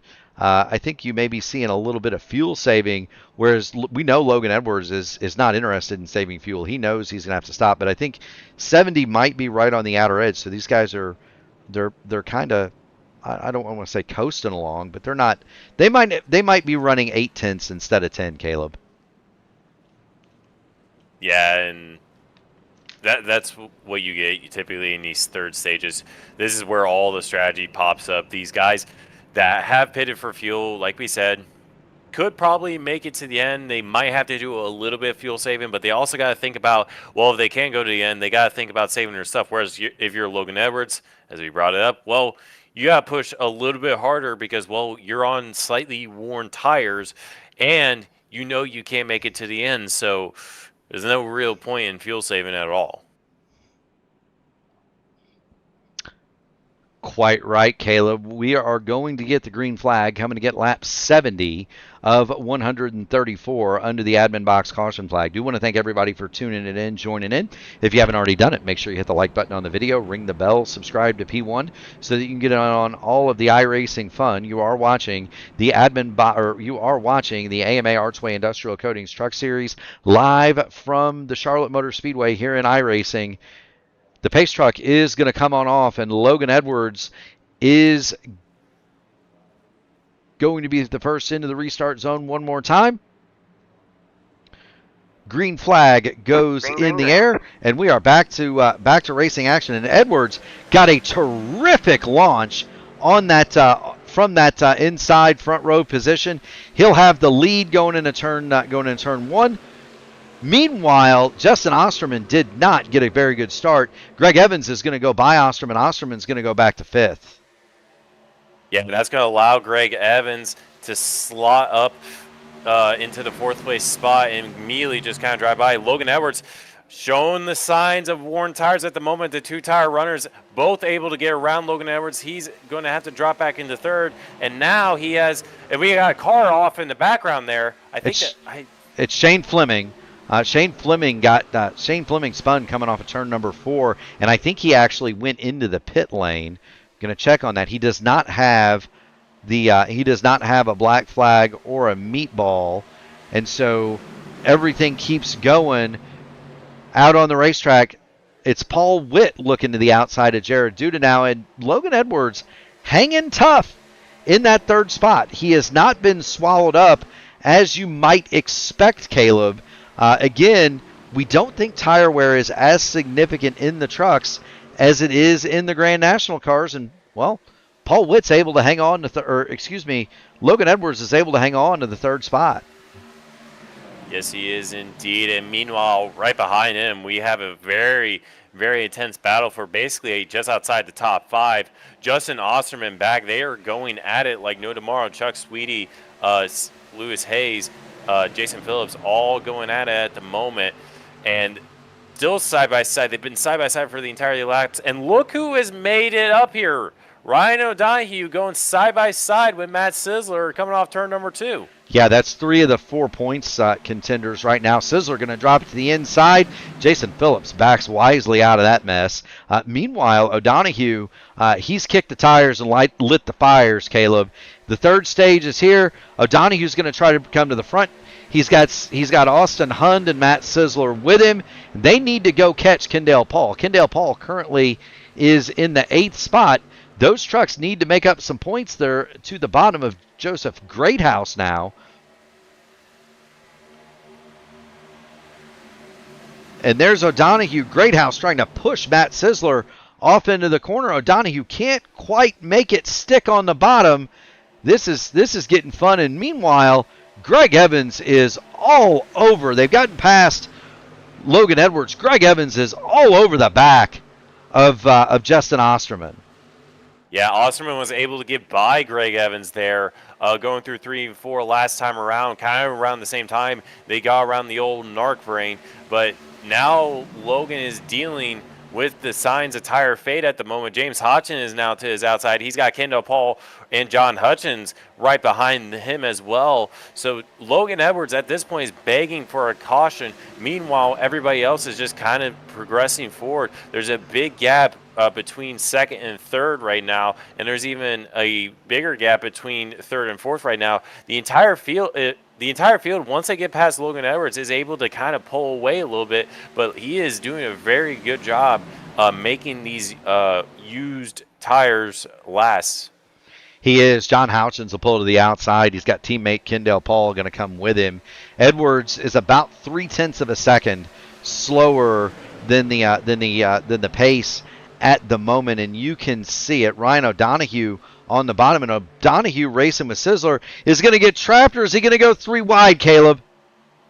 He kind of gets trapped. He has the bottom open, but the top lane does, in fact, open up. Crash Neon right behind them, sending in deep there. He's 3 wide briefly with the 48. That is Joseph Grayhouse. He went side by side. We got contact with Crash hard at the outside wall. Hard contact. Crash Neon. That's going to have Jason Phillips with him, as well as the 0-2 machine. I believe that is Shane Fleming. Caution is on the Speedway. Neon had made it 3 wide. He got to Joseph Greathouse and Austin Hund on the inside. And there you see Shane Fleming behind, as well as the 20. And what's happened to Crash here? The 0-2 got very, very loose coming off the corner and came down and collected Neon. And, well, it was kind of on from there. And now I bet you Logan Edwards comes in and takes tires. I guarantee it here, Murph. He was a little bit different off strategy with the tires. He pitted in the middle of stage number 2, got a fresh set, and I don't believe he actually took a set at the end of stage number 1. So he possibly is trying something completely. Well, he is trying something completely different from the rest of the field. But I'm curious if he actually has 1 or 2 sets left over that wall there, or when that initial wreck happened very early on in the race, if he took a set of tires there. Well, if he didn't take a set there, and he didn't take one at the end of stage 1, and he took one in the middle of 2, and then didn't, he should still have 2 left, which that would be a big brain decision from the old narc brain to have an extra set of tires on hand in stage number 3, because that would mean he could essentially come in here. The tire advantage would be flipped. He's going to go back to the 30th spot if he elects to stop, but I do believe he's got to stop. And here comes Ryan O'Donoghue. Here comes Austin Hund. Here come Logan Edwards. This is positions 3, 4, and 5 in the points. They are all coming to pit lane, and they are all going to get themselves some tires. Among others, stopping. Paul Witt is down to pit lane as well. There you see him. He's going to get tires. Matt Wagner has come to the pit lane. So we're going to see a lot of cars here, or a lot of trucks. Jared Duda gets tires. We're going to see a lot of guys come in and take tires. Duda and Witt both took 4. They were on 2 to begin the run. Here comes some of the other trucks off pit lane. That's Sam Crow. You've got Donald Green. Those trucks affecting repair. So now it gets even more interesting. Greg Evans leads it. James Hodgson second. John Houchins third. Kendall Paul is fourth under the admin box yellow light. And we are going to get back to green here. When they come to get lap 82, it will be 53 laps to go here in the Stars and Stripes 200 for the AMA Archway Industrial Coatings Truck Series. Do want to thank everybody for joining in, tuning in. If you haven't already done it, make sure you hit the like video on the button, ring the bell, subscribe to the channel, get in on all of the iRacing action here on P1. Matty Wagner says he still has an extra set of tires left. He's in the Crown Royal machine, and he currently runs in 20th. And there's Matty Wagner. Track Rocket 40 Racewear Taupe Soaps on the side of that number 17 Matt Kenseth liveried machine. So all kinds of different strategies playing out here, Caleb. A lot of different strategies, and it all depends on whether or not we go green here. If we go green, well, basically that'll allow the likes of Justin Osterman on back to progress through the field, and they'll eventually find themselves battling for the win at the end of this thing. If we get more caution runs, well, that'll throw a wrench into everybody's plans here. So it'll be interesting to see what happens here if we get into our caution, if we go green here. And there's some strong contenders in this race that chose to stay out here. Kendall Paul, Greg Evans choosing to stay out. There's not much tire wear from what I've heard, so we'll see how long they're able to stay up there at the front. We will. The laps since last pit are on the leaderboard. I'll leave that up for a few laps so everybody can understand the strategy. Jared Duda, 13th, the first truck on tires. Greg Evans reaches out and races away under once he gets the green flag from Barty. Houchins and Hodgson, they're gonna do battle for second, and Chuck Sweeting looking to make it 3 wide coming off of turn 2. He got John Houchins awful loose right there. Houchins out of the gas. That's gonna let Hodgson spring free, and he immediately gets the challenge from Kendall Paul. And we got a crash in the background through 3 and 4, massive pileup, but no caution yet. All right, man. Caution is out. There it is. That might have been the longest crash ever. I was trying to get back to it. Alan Steigerwalt around. You see Matt Wagner make contact with Paul Witt. And this all starts right in here with Say Hey Lewis Hayes. He is to the top side of Chuck Sweeting.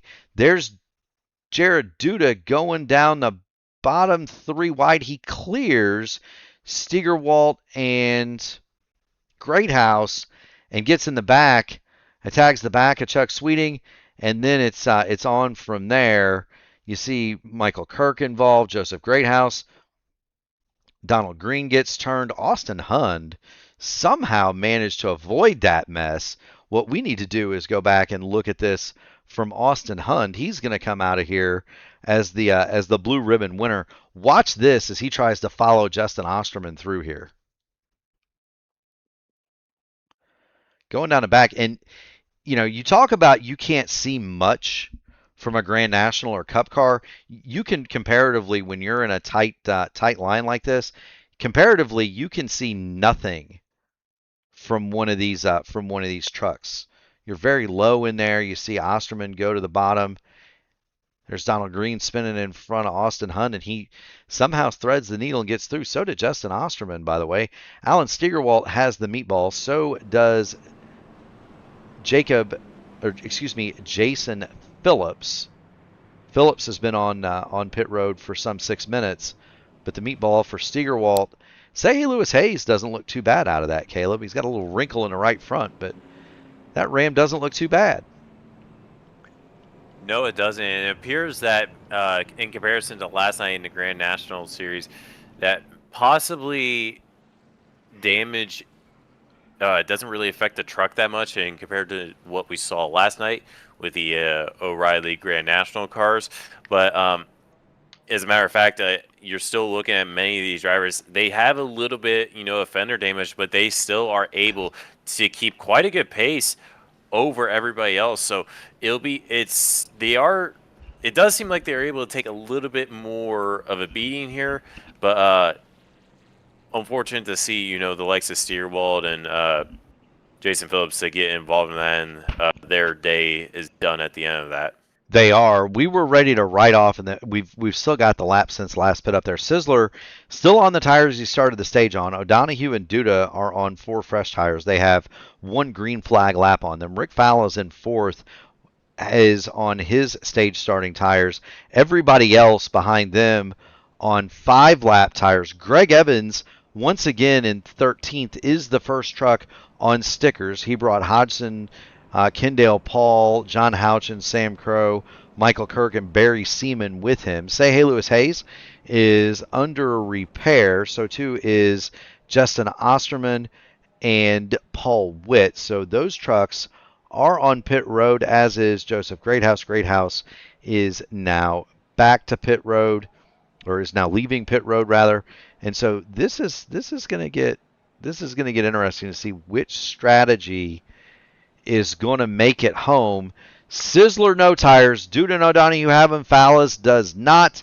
Where does Logan Edwards stack up in all this? He is now, after those two cautions, there's Logan. He's 7th, and he's on the fresher tire strategy, and not the long run one. So Logan Edwards, it might work out for him, but we got to get this thing back to green flag action, Caleb.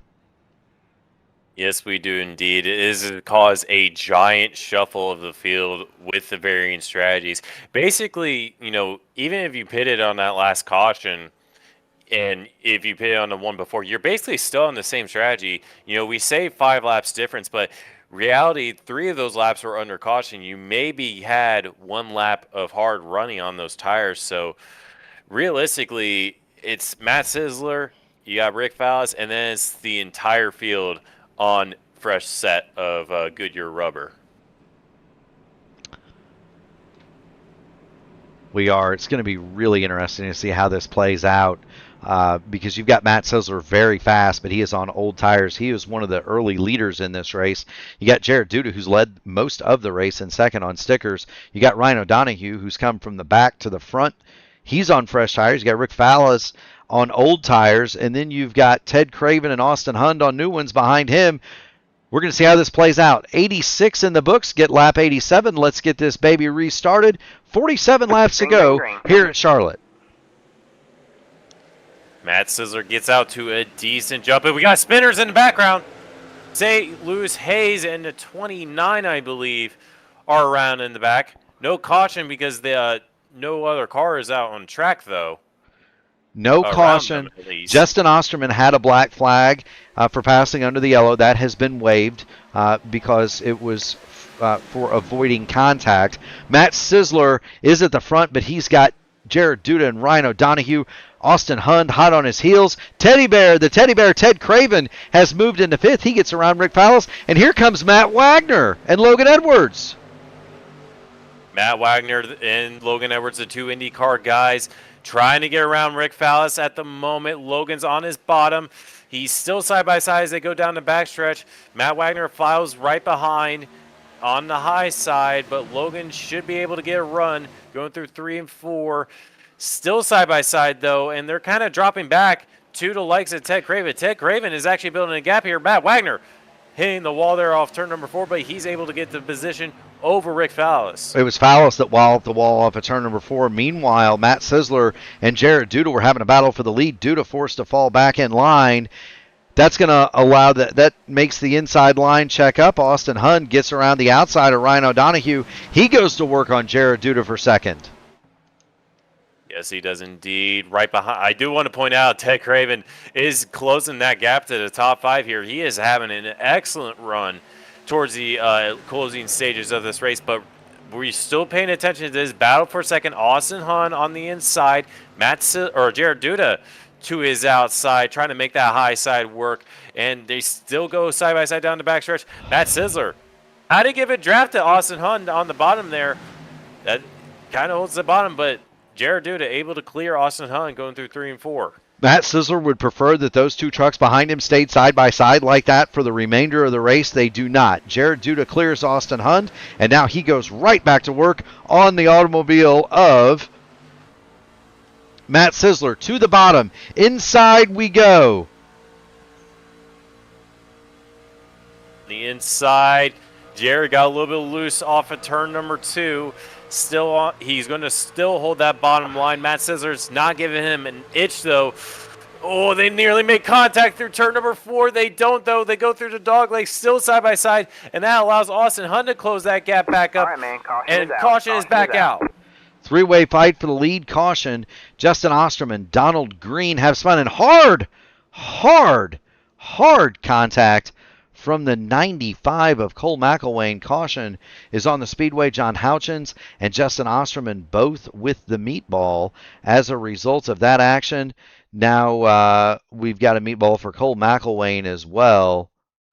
But caution is on the Speedway. And there you go. There's 3 wide. Houchins on the outside, Green in the middle, Osterman on the bottom. And Osterman and Donald Green are going to get together, and Osterman gets in the wall broadside in front of Green and Houchins. Sam Crow, I think, is going to get away with that, but Houchins, Osterman, hard hits. Same for Donald Green. And then Cole McElwain gave it the old Arca brake special going through there, and that will also collect the 55 of Barry Seaman. And so there we go. Osterman, that truck is crab walking.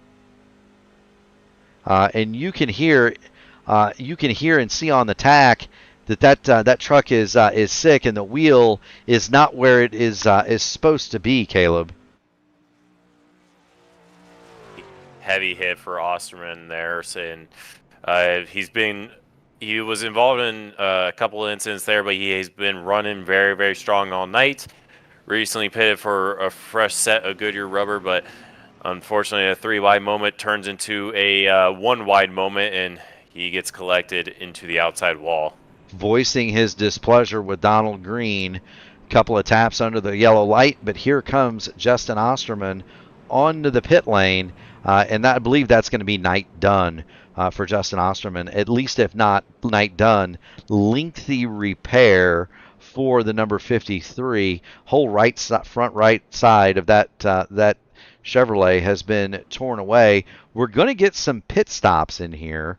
Matt Sizzler comes to pit lane for new tires. So does Kendall Paul. Say Hey Lewis Hayes is in. Paul Witt is in. Jeremy Dunwoody is in. Rick Fallas is in. So we're going to see yes, Rick Fallas is in. We're going to see a number of trucks take advantage of this yellow. Jared Duda is your leader from Austin Hunt, Ryan O'Donohue, Ted Craven, and Logan Edwards as we work under the admin box caution flag here in the Archway Industrial Coatings Truck Series.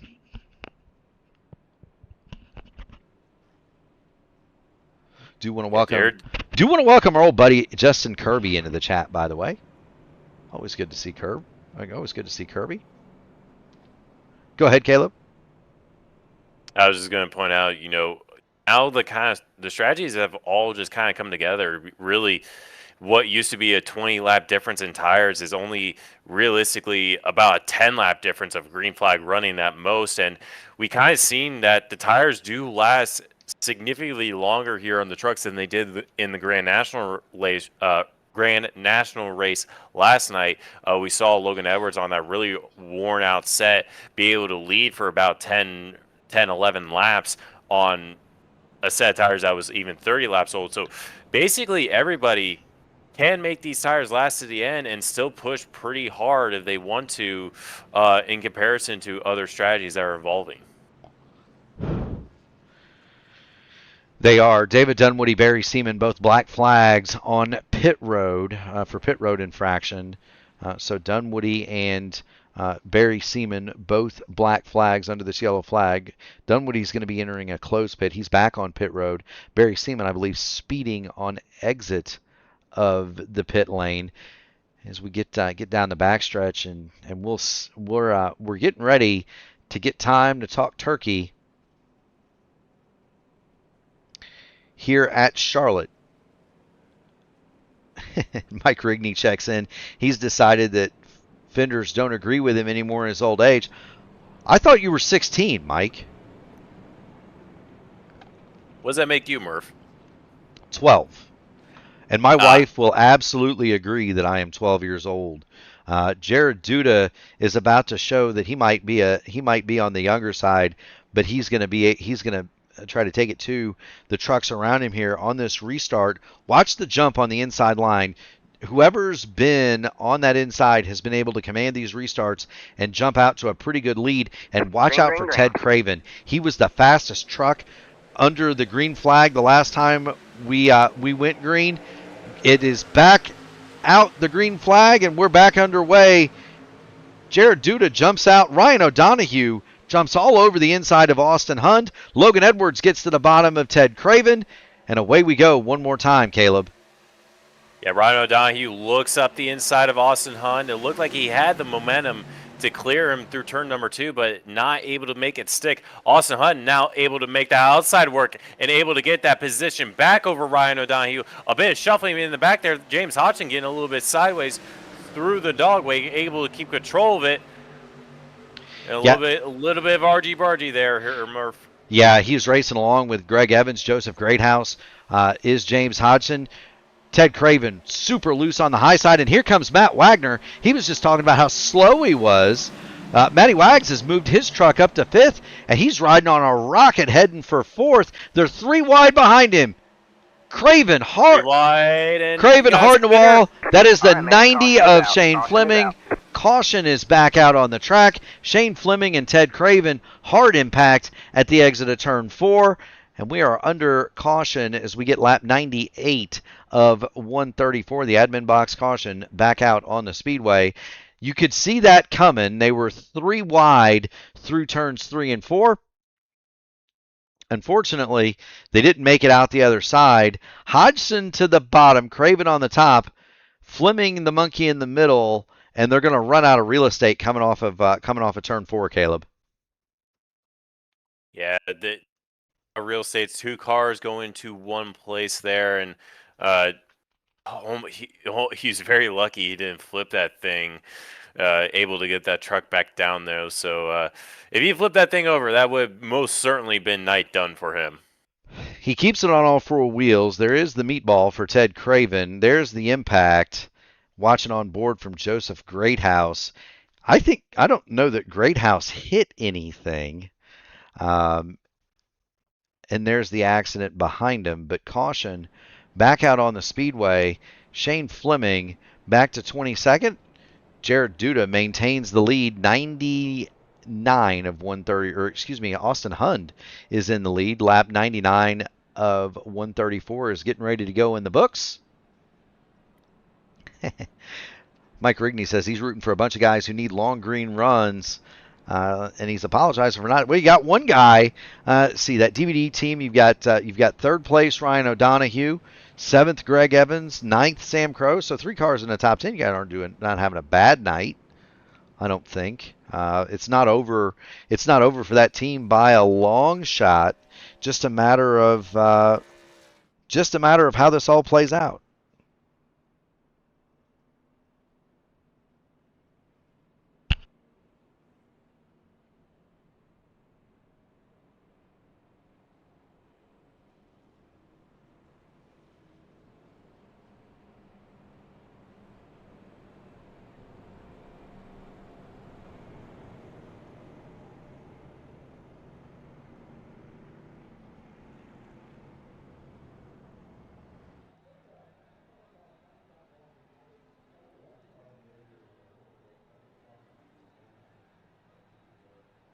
My apologies for the silence there for the fans in the stands. I needed to give the voice a little break there, Caleb.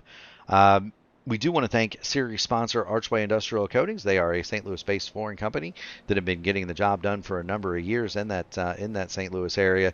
They do epoxy and urethane flooring solutions that withstand the test of time, all while meeting customers' installation schedules and budgets. They're committed to doing the highest possible. They are committed. I'm about sounding like Ward Burton trying to say cat skid steer loader, Caleb. They're committed to doing the highest quality work at the lowest possible cost every time, whether you're looking for industrial, commercial, restaurant, retail, flooring, or concrete repair at home. You found the perfect partner to get the job done now. Get ready to floor it with Archway. And if you want to hear something funny, Caleb, go to YouTube and type in Ward Burton cat skid steer loader. And you will laugh a lot, I promise. But don't do it while we're on the air. Fair enough? I can't make no promises. It is quite funny. It's an oldie but a goldie. That video might be older than you, come to think of it, Brashear. or that soundtrack might be older than you, come to think of it. Austin Hund is going to be your leader from Jared Duda. O'Donohue and Edwards going to line up on the second row. Matty Wagner, who was just in the chat claiming he's slow, is somehow fifth. He'll have James Hodgson his outside. Greg Evans, Joseph Greathouse, row 4. Sam Crow, Chuck Sweeting, row 5.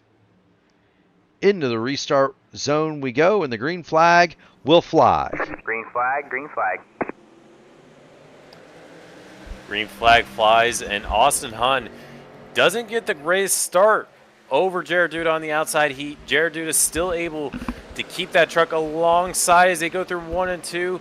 Ryan O'Donohue slots into third. Logan Edwards has got Matt Wagner to his outside, but he's able to clear him going down the back stretch. Now he's on the rear of Ryan O'Donohue trying to get. We got cars wrecking in the back. Say hey, Lewis Hayes and Shane Fleming have made contact in the back. We stay green. They kept it straight. We're staying with the battle for the lead because Jared Duda has cleared Austin Hund for the lead. O'Donohue and Edwards have gotten sorted out third and fourth. Greg Evans fifth, and Evans is going to go to work on the back of Logan Edwards. Wagner back to sixth, and he's got all kinds of trouble coming from James Hodgson and Chuck Sweeting. Yes, he does indeed. James Hodgson, Chuck Sweeting going side by side, a little bit of swapping there. Almost made contact, but James Hodgson looking up the inside of Matt Wagner, not able to quite make it stick there. Matt Wagner still got the run on the high side. They go through the dog leg side by side. Chuck Sweeting giving James Hodgson a little bit of a push there, trying to edge him along further to try to get around Matt Wagner. Finally, James Hodgson able to clear him on the bottom. Meanwhile, Logan Edwards, Greg Evans going side by side through turn number 2. Ryan O'Donohue works to the inside of Austin Hund. Evans will clear Edwards.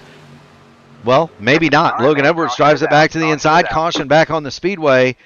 One more time. Trying to see where this one is. Shane Fleming to the inside. The Dunwoodies. Not the Dunwoodies. So we're watching Jeremy Dunwoody. There in the 99. He's going down the back. Makes some contact with the outside wall. He's racing along with brother David, and they're going to make contact going into turn 3. Around goes Jeremy Dunwoody into turn 3. Saves it, doesn't save it. I got it saved. I got it saved. I got it saved. He's on the apron. I've got it saved, Caleb. He still got it saved. He makes it all the way through 3 and 4 on the apron and back onto the racetrack. Not quite sure what merited the yellow light there, but the Dunwoodies did come together, and now we're going to see wholesale pit stops, 104-34. Everybody is coming in to get their final set, led by Austin Hund. We're going to have some takers, and we're going to have some stayer-outers here, Caleb. Yes, we do. Austin Hund, Greg Evans, and Logan Edwards all in the top 5, all deciding to come down pit lane. Ryan O'Donohue and Jared Duda both choosing to stay out. This will be interesting because, well, we really haven't had too many green flag laps on these set of tires for everybody that has stayed out. However, maybe it'll be a difference going to the end of the race. They still got around 30 laps left or in this race. But is that enough to make a difference between the strategies here that we're seeing? This would be about the right time if you were going to do this move. Come get the new tires now. We'll get back to the time on tires. Duda and O'Donohue 25 laps. And they're all over the place now. Matt Sizzler 11 laps on his tires. Crow and Greathouse 20 on theirs, and then Donald Green 11 on his. David Dunwoody and Barry Seaman 6 laps since they last stopped. They're 7th and 8th. Austin Hund is going to restart with his stickers on in 9th. He'll have Greg Evans 10th, Logan Edwards 12th, James Hodgson 13th, then Chuck Sweeting, Matt Wagner, Kendale Paul, Rick Fallows, Randy Dunlap, Jeremy Dunwoody, Michael Kirk through 19th, and then we've got cars pitting to repair damage from 20th on back. 22 cars are on the lead lap at this point.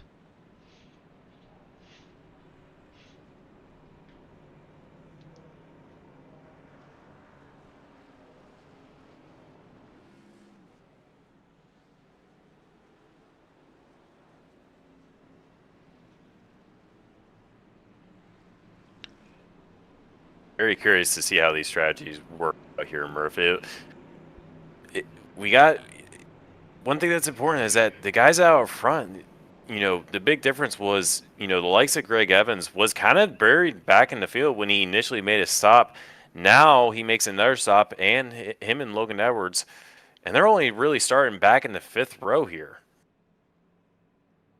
Or the 6th row, excuse me. So they have not to, they don't have to make up that much track position to even get back to where they were on the surface. And with the fresh set of tires, that should be able to aid them to get back up there. It should. Mike Rigney was saying, there are guys that want long green flag runs. There are guys that want short bursts and caution flags. The drivers that just stopped from Hund on back, what they want is no more cautions. Jared Duda and Ryan O'Donoghue, they would love nothing more than to have 3 or 4 lap bursts followed by a caution, because that's going to save their tires. Away we go back to the green flag. Green. With Jared Duda rather, in the lead.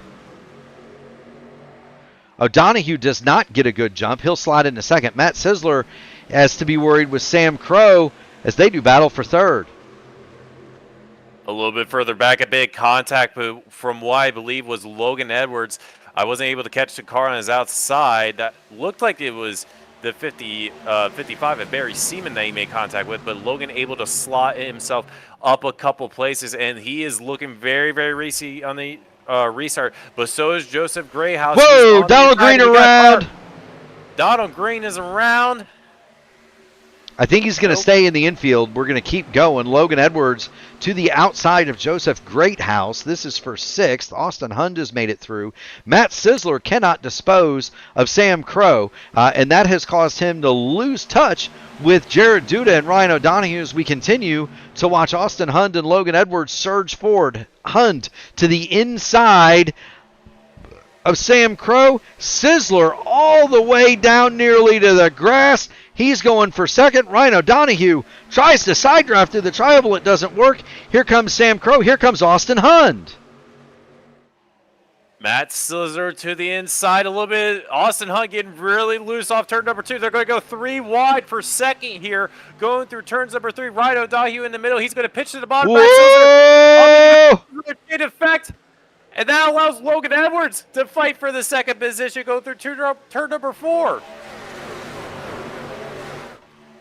It does. Logan Edwards gets to the bottom of Matt Sisler. Edwards is on the 5-lap old tires, so he is on the newest tires of these front. He's on the newest tires of this front group. Matt Sisler, 16-lap old tires. Jared Duda, well, his are 30 laps old. Sisler works to the outside of Duda. Here comes Logan Edwards, are 3 wide through 3 and 4 for the lead. Logan Edwards on the bottom, hard into the wall. Matt Sisler, he cuts right down in front of Ryan O'Donoghue. Logan Edwards slots himself into the lead here on the freshest set of tires, but Jared Duda does not like that. He wants that lead back here, Murph. He does. O'Donoghue and Duda both third and second on old tires. Chuck Sweeting, he's on some stickers. He would love to get up there and take the fight to the old narc brain. Here comes Chuck Sweeting in 4th. He's looking to the inside of O'Donoghue.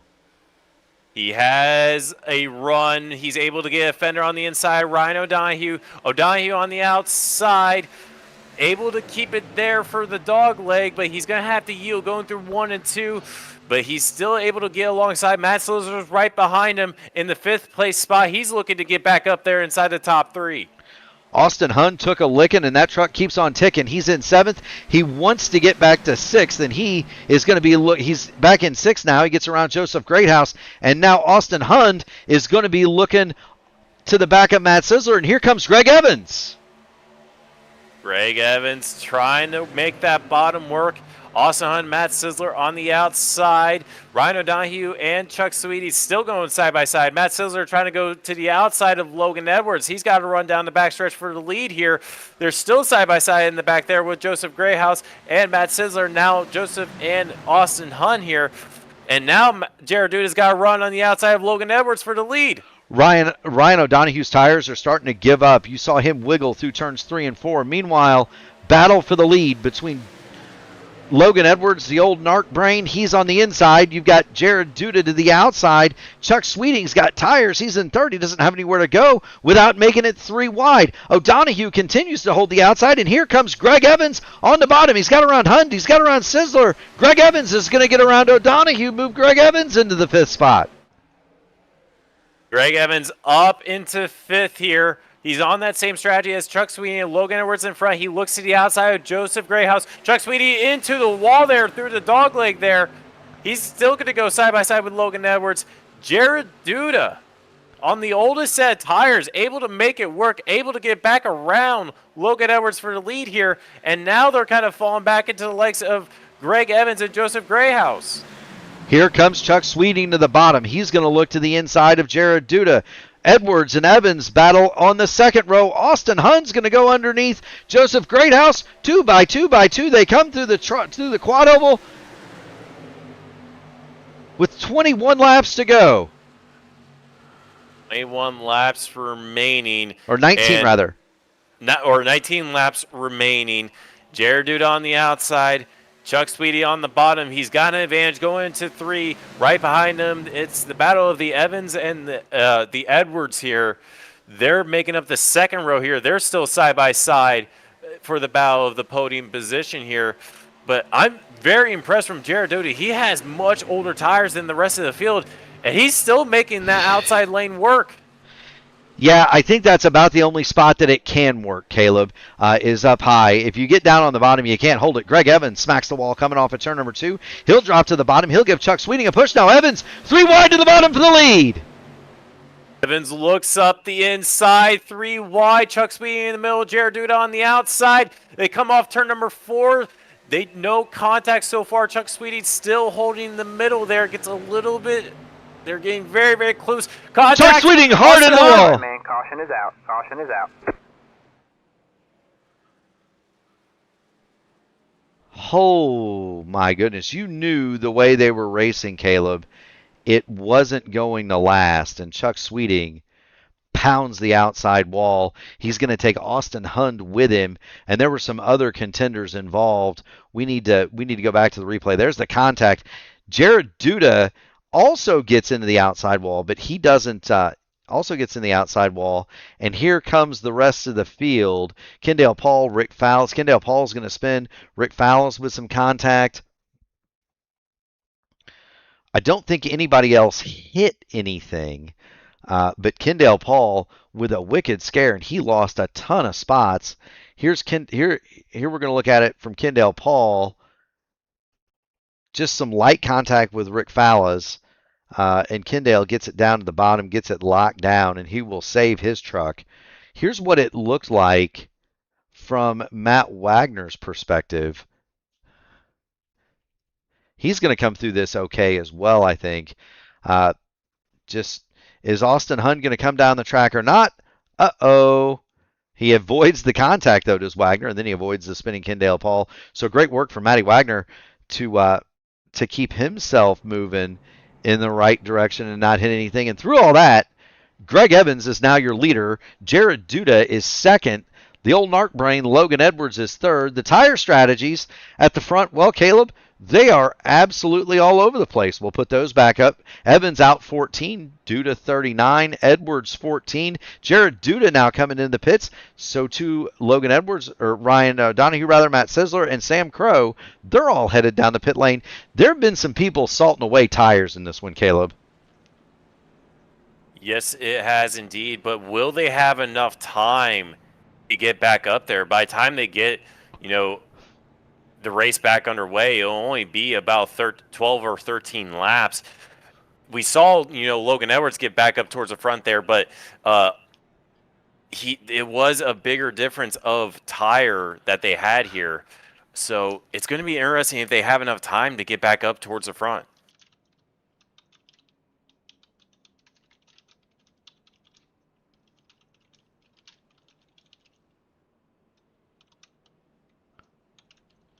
I do also want to point out that it is a lot less drivers did not stop here. So they will have to go through more drivers as well in a shorter amount of time. They do. This is going to be interesting. So Jared Duda, that seems to be 13th, seems to be where tires start. In each of the times that drivers have pitted for new tires, they have come back out in 13th spot. That's where Jared Duda, Matt Sessler, Ryan O'Donohue, Sam Crow, they're going to restart 13th through 16th. At the front, Greg Evans and Logan Edwards, they're on 15-lap old tires. Joseph Greathouse has been out 35. James Hodgson on back. Everybody else, 15-lap tires to Jared Duda. Everybody behind him has stopped on the lead lap. Paul Witt has gained the lucky dog. Well, no, David Dunwoody has gained the lucky dog, and so they are back on the lead lap. They have both pitted for major repair. They'll line up 19th and 20th. We do have a big crowd on hand tonight here for the AMA Archway Industrial Coatings Truck Series. If you're just joining us, make sure you hit the like button on the video, ring the bell, subscribe to the channel so that you too can get in on all of the iRacing fun. We are 14 laps to go. We're going to get the green flag. Lucky 13 to go. It's going to be Evans and Edwards on the front row. James Hodgson, Joseph Greathouse, row 2. Rick Fallis, Caleb Jones, row 3. Kendall Paul, Matt Wagner, row 4. Austin Hunt and Randy Dunlap, they'll give it a go from row 5. And this should be over in about 8 minutes. So you hope so. You hope so, Murph. Stick with us for the next 7-8 minutes, because this could get good. Edwards hungry for a win. Greg Evans has won a lot. James Hodgson would love a win. Joseph Greathouse, Rick Fallows, Caleb Jones have never won in the series. Kendall Paul is a former champion. Matt Wagner would love to score a stock car win. Randy Dunlap is one of the series sponsors. Outland Custom Arms sponsors the Grand National Series. You know, he'd love to go to victory lane.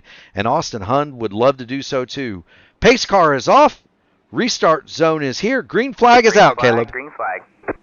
Green flag is out, and Greg Evans gets a really good jump over Logan Edwards, but he even gets a better jump over Joseph Greathouse on the bottom. James Hodgson able to slot into that third place spot. Logan Edwards able to keep that second place position. They are 2 by 2 right behind him, though. The front two able to pull away from the rest of the field here on the initial start. It looks like they're getting ready to get on to Noah's Ark from third on back. 2 by 2 by 2 they come.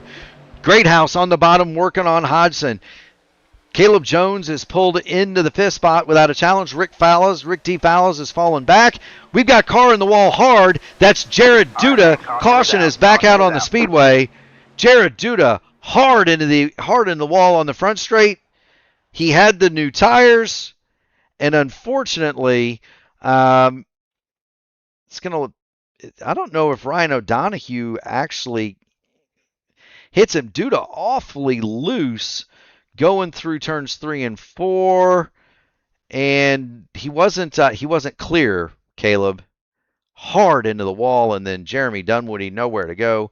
Hard into Duda. David Dunwoody misses the spinning Jared Duda, but he does not miss the car in front of him. Caution is back out on the speedway, and one more time. And we're going to watch this from the in-car of Jared Duda. Look at how loose he is going through 3 and 4, Caleb. That truck does not want to turn, and I think that Justin Kirby is right. This might take 15 minutes. There it is. Can't save it, and that hurts. Yes, it does. I believe that also. I haven't looked to see if he's actually been able to driven out, but typically that's a hard enough hit to where that'll blow the motor. So. Oh yeah, Jared Duda and Jeremy Dunwoody both on pit road with the meat. They're both on pit road respecting the meatball. Duda towed straight away, and so I've got to believe his night is done. Greg Evans is still going to lead it under the caution flag. We should get the green flag with about 9 laps to go. There is the tire situation. Sizzler is the leader on the sticker tires in 12th. Greathouse is the longest tenured. He's been out 39 laps. Everybody else around him has been out 20. Now, you got to remember, a lot of those, Caleb, are under the yellow light. And so, because they're under the yellow light, they are not wearing them. The tires for Evans, Edwards, Hodgson, and so on, Those guys on now 20 lap old rubber, they're going to be a lot more fresh than that 20 next to their names would have you believe. Yeah, caution laps are, they are helping the old Narc Brain and Greg Evans, but they are also kind of helping the rest of the field at the moment. That's why Joseph Grayhouse is still in the top 5 at the moment. He has the most worn tires at the moment with 40, but a lot of that was under caution. So realistically, that's probably maybe 25 laps of green flag running on those tires, maybe 20. But even then, it just shows that the tires here in the Truck Series don't wear as bad as they usually do in this series. So these guys are able to push those tires just a little bit longer and a little bit harder than most other tracks, and that's what we're seeing here tonight.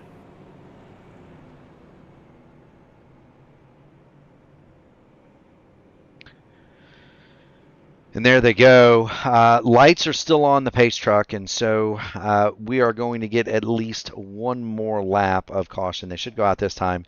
We should be getting the green with 8 laps to go. Do want to thank Archway Industrial Coatings for their sponsorship of the series, Outland Custom Arms for their support of the Grand National Series. You are watching the AMA Archway Industrial Coating Truck Series live on P1. David Dunwoody checks in, says he was in the air again. That's not good when you're flying through the air, Dunwoody. Not good. You want to keep all 4 tires on the ground. Although, Caleb, that does cut down on tire wear when you fly through the air. It does. It does a little bit by definition alone, but it might break the suspension along with it. There's a great picture in one of the old Winston Cup yearbooks of Richard Petty at Sonoma. It's in the early 90s, and the car is like at a 45-degree angle bouncing over one of those curves. And the caption is, "The King cuts down on tire wear at Sonoma." It's a great photograph of Richard Petty running a road course. If you have a chance in the 1990 Winston Cup yearbook, I believe, I'll have to get that out and send you that picture. It's a good one.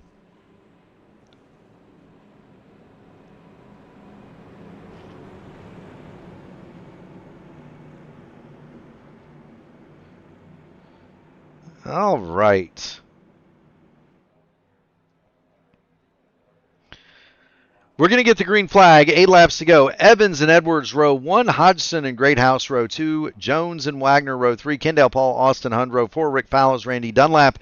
Round out your top 10. We have significantly trimmed the field. 18 trucks will answer the bell. Green flag is out, and Evans will streak away. We've got half as many as we started with, Caleb, but that doesn't mean the racing isn't going to be just as fierce. Greg Evans gets away. Edwards gets away. Hodgson gets away. The battle is around Joseph Greathouse and Caleb Jones for 4th. It is indeed. We got spin to spin on the back stretch.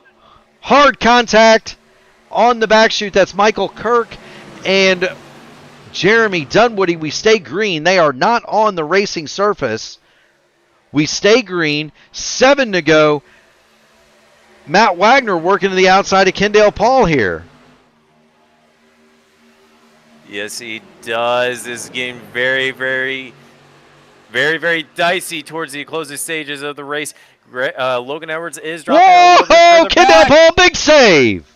Big save from Kendall Paul in the back there, but that's going to allow Matt Wagner, or he had to check up for that. That's going to allow Ryan O'Donohue to try and make a move on his inside, but he closes the door there. Ryan O'Donohue has new tires. So too does Matt Sisler. They are desperately trying to make it to the front. They've got 6 laps to do it. O'Donohue dives to the inside of Wagner. He'll grab 7th. Wagner slideways on the top. O'Donohue is coming. Greg Evans leads it. We've got a battle for 2nd. Logan Edwards is getting worked over by James Hodgson, but the new tires are coming, and that's where we're going to stay. O'Donohue underneath Kendall Paul. That'll put him 6th. But now he's kind of blocked in. He's got Joseph Greathouse and Caleb Jones in front of him, and those two are battling for 4th. We're 3 wide for 4th. Kendall Paul to the top. Kendall Paul's trying to send it on the outside. He's trying to use the Kyle Larson line. We saw him do that all day yesterday in the big contact, hard contact. Ryan O'Donoghue had such a huge run, and there's more contact in the back. He had such a huge run that he could not get off of Joseph Greathouse, and that puts Caleb Jones into the wall. David Dunwoody and Paul Witt both involved. My goodness sakes, he couldn't get off of him, Caleb. Here's O'Donoghue, and we'll jump on board into the passenger seat. You can see the rev count. He's trying to slow down. He can't.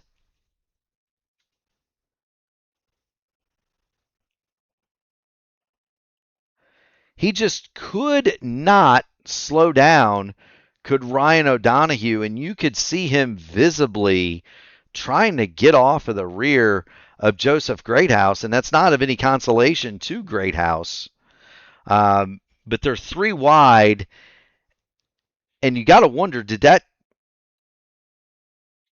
also collect Kendall Paul up there? Let's see. It didn't.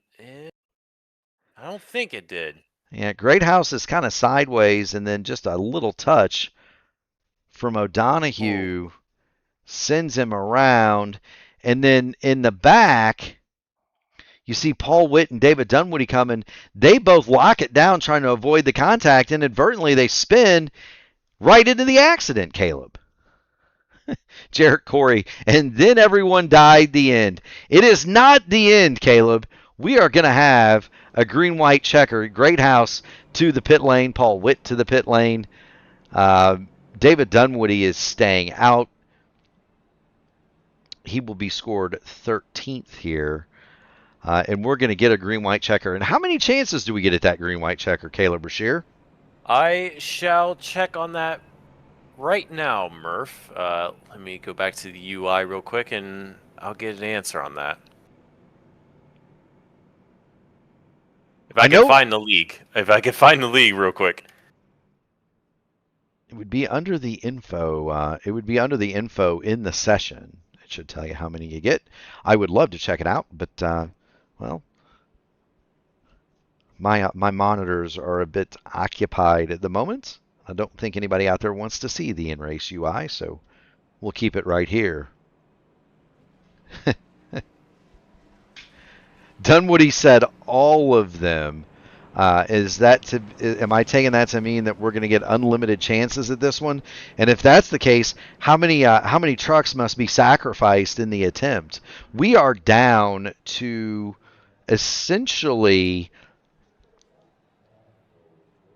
15 runners here, Caleb. We started 35 in this race. We are down to 15.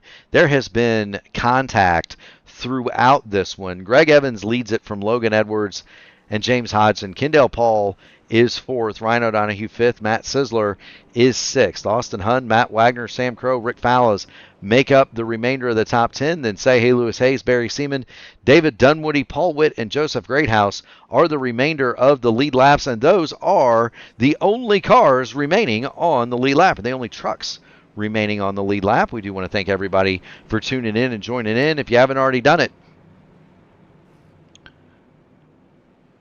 make sure you hit the like button on the video, ring the bell, subscribe to the channel so that you too can get in on all of the iRacing fun. Just got a text message from my old man Caleb. He said something about the Atlanta Braves getting it done. And they did. They beat the Washington Nationals tonight 5-4 at home. Did you know that Atlanta's only lost one 3-game series the entire season? They lead the National League East by 10.5 games. That team is stout. Take your word for it, Murph. I keep forgetting you're more of a hockey guy. Greg Evans is going to have baseball. No interest. No interest in. I'll tell you what. We'll take you to a cricket match then. Because baseball games take a long time. Cricket matches take weeks. Greg Evans is going to come to the restart zone, grab the green flag, and we're going to get back underway here. Green, Green. white, and then the next flag ends the race. Greg Evans gets the jump. Edwards and Hodgen going to do battle for second. Kendall Paul is kind of secure in that 4th spot for the moment. Yes, he is. He gave Logan a shove on the outside, but James Hodgson able to get a really good run on the inside there. Logan has the momentum on the top. Greg Evans able to pull out a decent gap. And Ryan O'Donoghue hard into the inside wall there. Whoa! Big impact. Able to keep it going. Big impact inside wall, but O'Donoghue keeps on trucking. Edwards and Hodgson, they're in a fight for second. Kendall Paul slideways off the bottom. White flag in the air. Next flag will end the race. Next flag will end the race. Logan Edwards and James Hodgson almost made contact there. The fender there. Logan still holding that high line. He has a momentum. Kendall Paul trying to use the Kyle Larson line. We have a little bit of chaos in the background there. James Hodgson, Kendall Paul, Matt Sizzler all have a chance at the podium here. Matt Sizzler really looking up at the inside. Logan has the high side, though, able to clear James Hodgson for third. Logan Edwards is going to try to come back. He almost gets back. Spinners across the line. Big wreck. They wad every available truck up except the front two. Greg Evans is your winner from Logan Edwards, and Kendall Paul is going to be credited with third. They come across the line in a shower of sparks, but Greg Evans is your winner. And let's go back and see the end of this race from the P1 airship, because that is a dandy. They're 2x2 going down the back. Logan Edwards is going to get clear, and that's going to leave Kendall Paul to race with teammate James Hodgson for 4th. Hodgson is going to forge ahead. He's going to be the first truck around as they get toward the start-finish line, though, Caleb. There's a lot to unpack there, Murph. There's a lot of to unpack there at the end of that race. Around goes Hodgson off of Sizzler. He's going to come up and get Hund, who's going to hit Kendall Paul. Around they all go. Shooting the gap is Sam Crow. He doesn't get any contact out of that. Matt Wagner gets involved just for the fun of it after the start-finish line. But your winner and your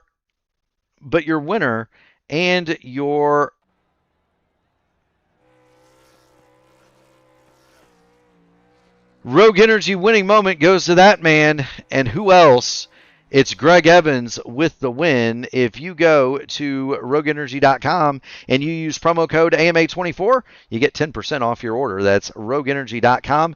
Use promo code AMA24 and you'll get 10% off your order. And that is tonight's winner, Greg Evans, as he does the burnouts along the front straight. He'll win it from Logan Edwards and Kendall Paul. They round out the podium. Austin Hund is 4th. James Hodgson will bring it home 5th, backwards across the start-finish line. Matt Sizzler 6th. Matt Wagner 7th. Lewis Hayes 8th. Sam Crow 9th. And Barry Seaman will score the top 10 finish in 11th. David Dunwoody, Joseph Greathouse 12th. Paul Witt 13th. Ryan O'Donoghue finishes 14th after contact, coming to get the white flag. Rick Fallis 15th. He is the last car on the lead lap. Caleb Jones out of the race, but scored 16th. Randy Dunlap, Michael Kirk, Jeremy Dunwoody, and Jared Duda through 20th. In 21st, it's Chuck Sweeting, Donald Green, Shane Fleming will be scored 23rd. Then Ted Craven and Justin Osterman, both Craven and Osterman, very, very, very fast tonight. John Hutchins, Cole McElwain, Crash Neon, Alan Steigerwalt, Mike Rigney will round out the front 30. In 31st, it's Jason Phillips, Jeffrey Goodpaster 32nd, Dan Witt 33rd, Sean Roberts 34th, and Chris Stouffer, upon series debut, will finish 35th. Get the replays queued up. It will be a lot to unpack here, Caleb.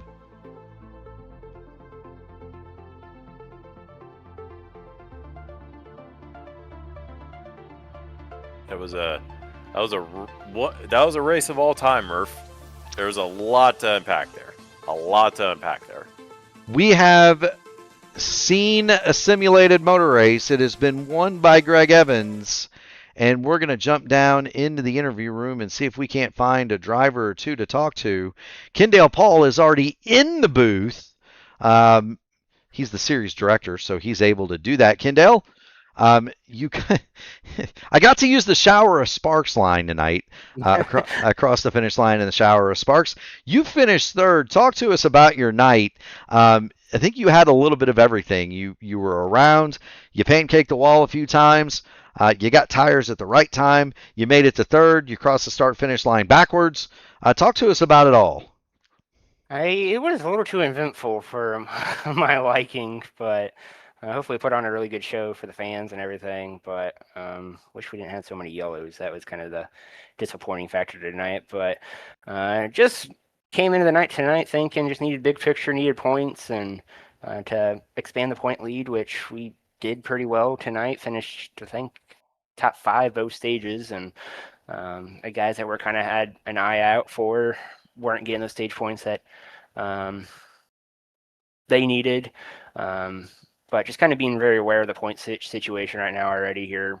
I mean, I think we're about mid-season, and just what this format has to bring, you got to freaking worry about points from the get-go. And but yeah, then I don't know. We could not seem like we get a green flag run, and people were not giving each other an inch from the get-go, and that was kind of a little disappointing to see. And really needed, kind of was hoping for a green flag run. I was really hoping for a green flag pit stop tonight, and I think that would have really made the story different tonight. And then I don't know what happened there in 1 with the 99, and I was just trying. I firmly believe if I wasn't coming up the track and kind of just almost catch him basically going into 1, it was going to destroy me, John, and anybody else that was in that vicinity. So I'm really glad we were able to get not really scot-free, but survive that wreck. And then, man, the last one where I was 3 wide on the top, all the cautions are mixing in together. I think it's the 48, and somebody else got into each other below me, and I don't know how I got through that. I told the guys I was going to 7-Eleven and go get a lottery ticket. You should. You should. They missed you by a hot inch, I think. Yeah, that's what. All I saw was a car truck sideways, a lot of white smoke, and I was through it somehow, some way. And then another incident. I thought James was going to have a 3rd place there, and he was going to have a really good run. I mean, he still had a 5th place. A little disappointing for him. I'll have to look back on the replay and see what happened. How many times did he use the word Muppet during tonight's festivities? I've lost count, so too bad nobody's streaming our thing, because we'd go back and have a little clicker and counter and just count them all. Because, man, I wish some of these people would take a chill pill and just let the race play out a little bit, and it'd be a lot more cleaner and that sort of stuff. But man, we had a big field tonight too. I think that was our part of the problem. But end of the day, though, really good points for us, and a really good day for the Archway Industrial Coatings Outland Custom Arms Ford F-150, and we expand our point lead by 25 in the points. So really happy about that. But yeah, that's summary of the day. We do. For the hard-hitting questions, we will go to Caleb Brashear. Caleb, have at it. So let's talk a little bit more about the championship here. You obviously got a very good result with a 3rd, but a lot of the people inside the top 5 of this championship, Logan Edwards, Austin Hunt, and Matt Sizzler, all finishing either in the top 5 or in just outside of the top 5 in this close championship battle. And then we also look at the races that are coming up with Nashville and Michigan. How is this next couple of races going to play out, do you think, in the championship with these next couple of races coming up? I would like to hope that it's going to play a little bit in our favor. Those tracks tend to play a little bit into our favor, and I think they do some with the 14 and the 93, and everybody in that championship hunt, Logan Edwards as well. They're fast on the mile and a half and higher, and but I think we got the speed for it, and just mainly about building the cushion right now, and we got a solid one right now, 25 points, and hopefully we can kind of keep building that in going into Nashville. I love Nashville there. I haven't raced Michigan in a while. I have never raced it in the league because I was at Michigan last year, so that one's going to be a kind of a interesting one for me going into that one next year, and because I know I think Donnie was there last year, so they got some notes on that, and I'm going to be kind of really leaning on the teammates to kind of let me know what they're thinking and everything, because they went through the story there at Michigan there last year. I watched it. I kind of have an idea what there is to do, and like I said, it just kind of this later part kind of plays into I feel like in our hands there's a lot of tracks that I like and can run really well at. I mean, obviously we're gonna have the issue coming at the road courses, and just about having a solid day there again. And it's so much about stage points this year, and that's what I've been preaching to the team, and that's how we've built a massive lead there in the Grand National Series. I think it's up to 50 points over third, and then Greg's obviously run away with it there. But it's just about the stage points, and thinking big picture. And that's the main thing I've been preaching to the guys, and that they've been preaching to me is it's just about the big picture and not taking the unnecessary risks at unnecessary times. And obviously, there's a time and a place to make those risky 3-wide moves like I did there in 3 and 4. I mean, it was closing laps and that sort of stuff, and the 93 and the 14 were coming. But it's just it's so much about the big picture and getting the points when you can. And there's a couple of times that I really wanted to play a wild strategy to see if it worked, but I just had to keep reminding myself big picture, need points, that sort of thing. And it's going to be interesting going into the later part of the summer and that sort of stuff. And then, I mean, I think we're 8 races away from the chase already. It's crazy to think about that. But yeah, like I said, it's just so much about the big picture. It is. The big picture keeps on rolling. Keeps on rolling for you, Kendale. You're gonna get a nice points haul. You stay in that top. You're gonna stay in that top 4 tonight, and they pay the money at the end, right? So don't forget to Exactly. pay. Don't forget to pay yourself at the end if you win the thing. Anyway, uh, with that said, thank you so much for stopping in and stopping by. Friends, family, sponsors, go ahead, my man. You've got the mic. Yeah, like always, got to thank Archway and Dutch Coatings, Jason Souther, Deshaun Mott, kind of the original people of sponsoring the league and supporting the league, and I can't thank them enough. They've made what this league is possible for us tonight, and got to thank the new sponsor, Outland Custom Arms and Larry Dunlap. They've been really fun, really great sponsors to work with, and really looking forward to see what we can do here this summer, and got some things in the plans and the works and that sort of stuff. So I'm really excited to see how that all plays out, and hopefully they're enjoying their time here, and hopefully we're giving them justice of their sponsorship and contributions to the league.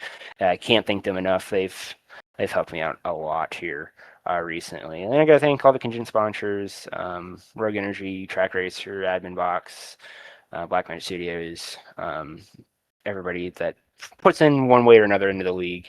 Got to thank them enough, and got to thank the whole staff and everything for kind of keeping the fort down when I'm gone and helping me out and making some of these tough decisions. Having a good supported group is a very nice thing to have. Got to thank all the teammates in Star Esports and all the affiliated drivers with Interstellar Esports.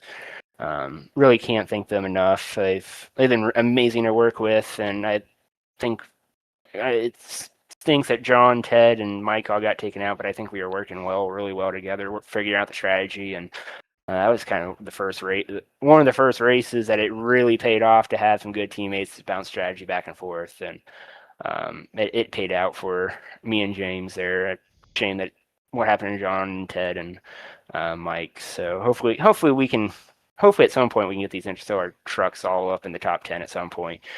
But I can't thank them enough. They've been amazing teammates, and then all the affiliated teams, and got to thank friends and family, and just thinking about the whole motorsports community right now, and just thinking how fragile life is with passing Kyle Busch, and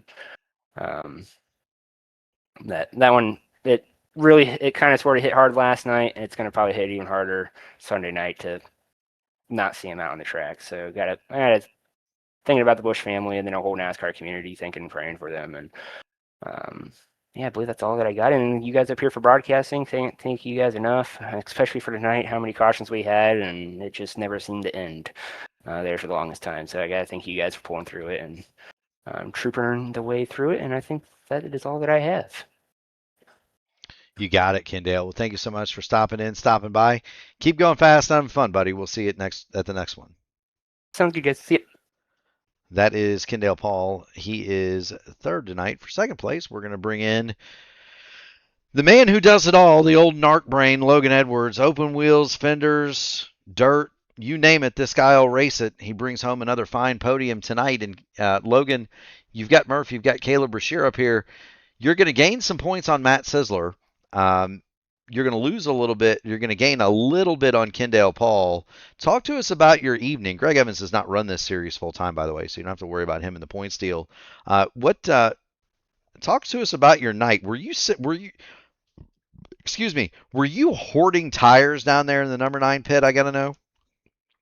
Yeah, definitely. After I pretty embarrassingly ARCA braked the first caution, I was on the back foot with both repairs and permanent skirt damage, which one of the worst things to happen in this car is the permanent skirt damage, but it is what it is. But I knew that I had to go off strategy to make something work at that point, because you don't want to go head to head with the field that's got with like Kendall and Austin and Greg. You don't want to ever have to go head to head with them, especially with damage. So I decided that I needed to shake up my strategy.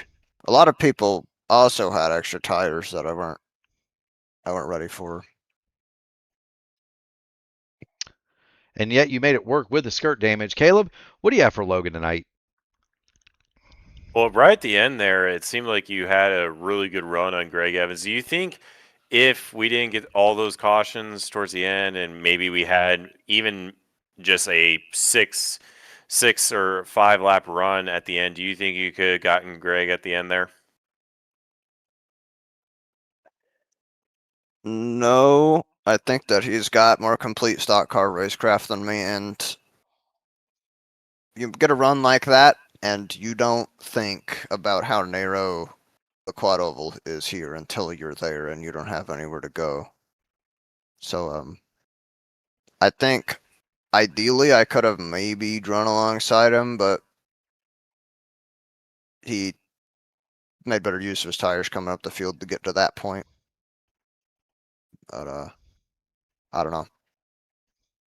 Could have also done with maybe not starting P2, which seems to be a massive weakness of mine. I lost the lane immediately on that last restart, and that put me into the clutches of James, and I really wanted to be applying pressure to Greg there. Well, you did apply enough pressure to get into the runner-up spot, and that is pretty remarkable given as much damage as you had at the beginning of the race, how much you repaired, and how much permanent damage you had. So, kudos to you. Kudos to you for certain, sure. As always, you get on the podium at P1. You get the mic. Have at it, Logan. You've earned it. Tonight I'm racing for KFB. It's been a terrible 2 days for racing, and figured the best thing I could have done tonight was just see how good of a show I could have put on for the showman.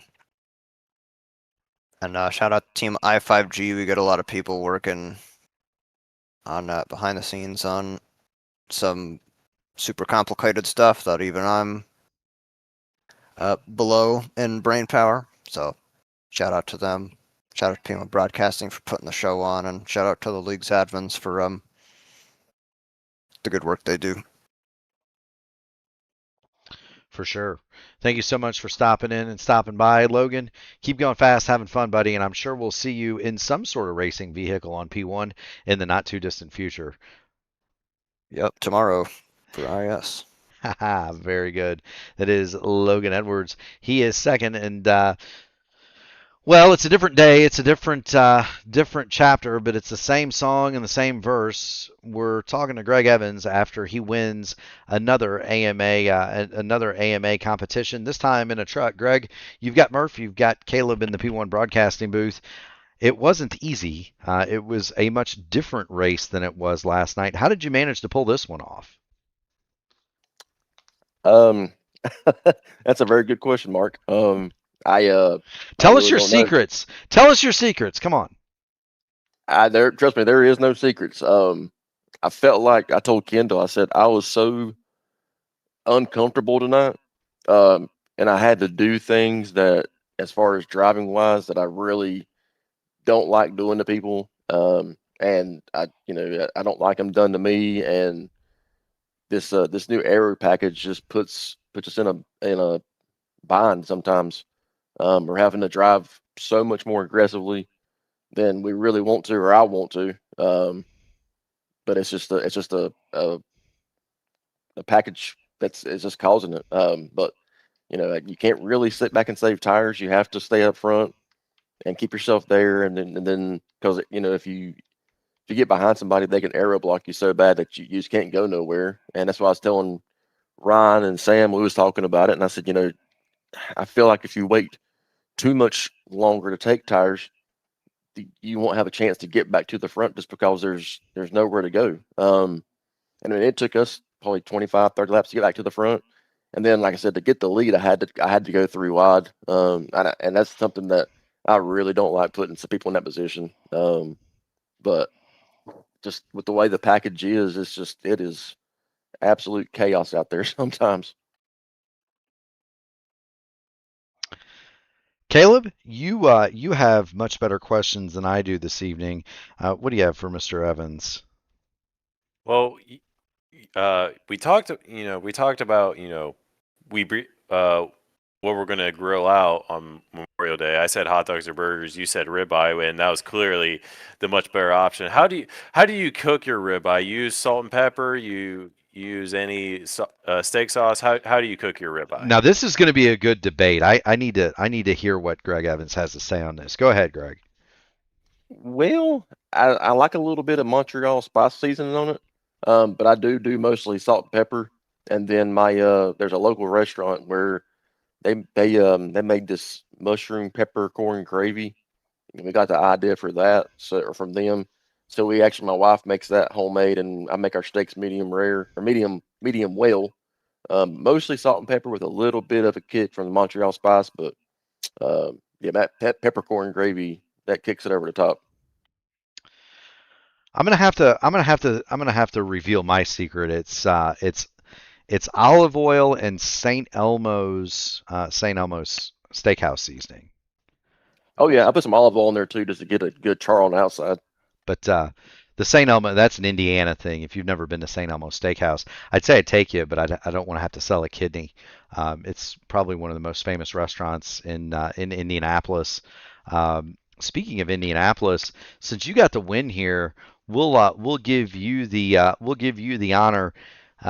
Not only the Indianapolis 500, but the World 600 later on. Your thoughts on a winner for both.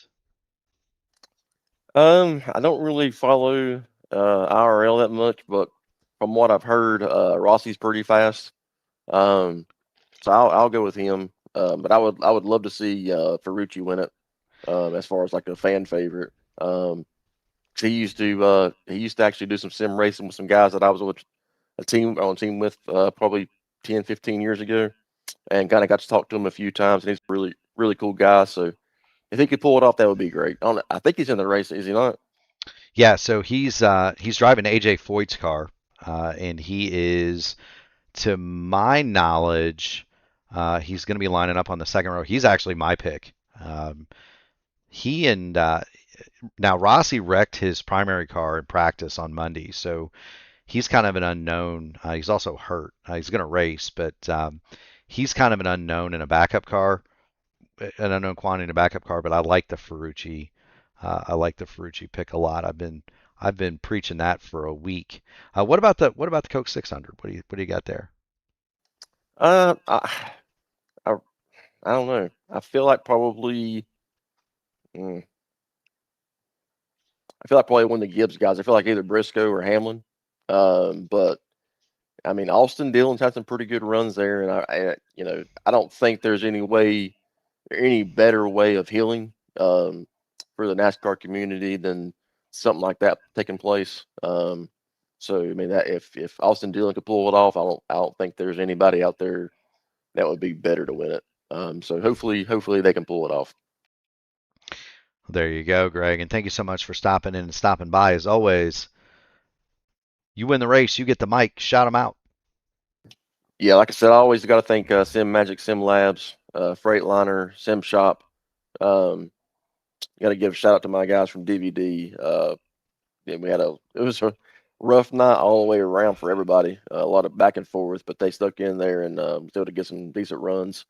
And a shout out to John Van Varelis. Hopefully his brother's watching tonight and got him another win. But like just again, just keeping the Bush family in our thoughts and prayers, and just try to enjoy the Memorial Day weekend as much as we can, and remember those who gave the ultimate sacrifice for us to be here tonight. So.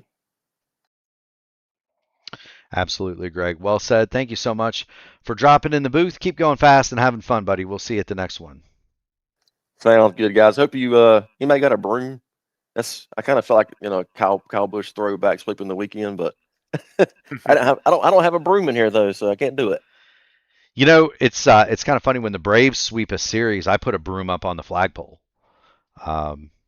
which my neighbors, when I first moved in here, my neighbors thought I was crazy because they'd wake up in the middle of the night.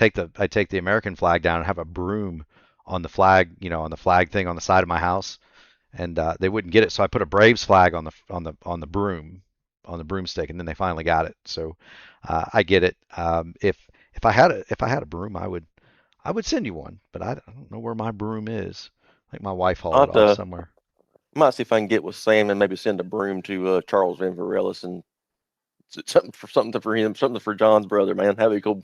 But like I said, appreciate you guys always broadcasting, and hope you guys have Memorial Day weekend too, and keep it safe.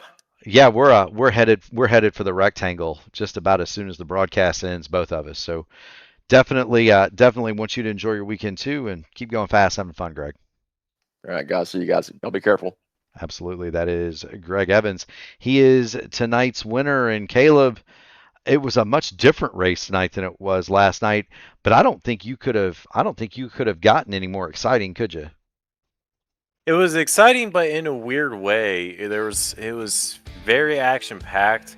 But it had a lot of incidents between drivers, a lot, and Greg Evans said maybe it was the package of the truck, and I think the truck does allow a little bit more packier races, a lot closer racing, but with the tight nature of how Charlotte was, it caused a lot of incidents tonight, but it allowed a lot of unique opportunities that we saw with the strategies and a lot of really good side-by-side racing. And I think that's just how Charlotte is with these short runs that you get. It creates a lot of good side-by-side hard racing, like we saw in the third stage there. And a lot of guys, going pretty much all out at the end there to try to not only get themselves a good result, but try to get themselves a win. And we saw many drivers be in contention for that. So it was an interesting race, but a good one at that. It was a good one, and if you thought tonight was wild, tune it in tomorrow, 2 o'clock Eastern Standard Time for the 2026 IndyCar iRacing Series presented by 40 Racewear. 2 o'clock Eastern Standard Time from the Indianapolis Motor Speedway. From what I understand, Caleb, that is going to be nothing short of a brawl. They got the temperatures there. It was hot for the Indianapolis 500. That one's supposed to be cold. So when it gets cold at Indianapolis, it gets insane. There is no broadcast Sunday because we are all going to be at the Rectangle for the Indianapolis 500. The 100th running of the Indianapolis 500 means that nobody will be home for the broadcasters. No races Monday night in observance of Memorial Day. Tuesday, the IndyCar Oval Series, Tuesday night top split, 8:15 Eastern Standard Time from the Gateway. And then the Indy Next Oval Series at 9:30 from Twin Ring Motegi. Tuesday, Wednesday, we are going to have the normal Monday night races, the IndyCar Monday night top split from Detroit at 8 and the Indy Next Road Series top split at 10. Thursday, it's the AMA Outland Custom Arms Grand National Series at 8:20 p.m. pre-race, 8:35 start from Nashville, and the AMA Archway Industrial Coatings Truck Series next week from Nashville, same time, same bad channel, 8:20 p.m. pre-race, 8:35 start. Do want to remind everybody, circle the date. June 13th, it's P1's second birthday party, and Gary and I are going to celebrate with the second annual P1 600 kilometers and all-star field Indy cars at Michigan. You don't want to miss that, 2 o'clock Eastern Standard Time. We do want to thank all of the people that have gone before us tonight in the military and laid down their lives so that we can be free and enjoy the world's greatest spectator sport and have the freedoms that we enjoy. So a special thank you tonight to all of those who have served in the military, the police, the firemen, the EMTs, driving the ambulance, and Caleb Brashear, the nurse that unloads you when you get there. From the bottom of our hearts, we thank you all. We will see you tomorrow, 2 o'clock in Indianapolis.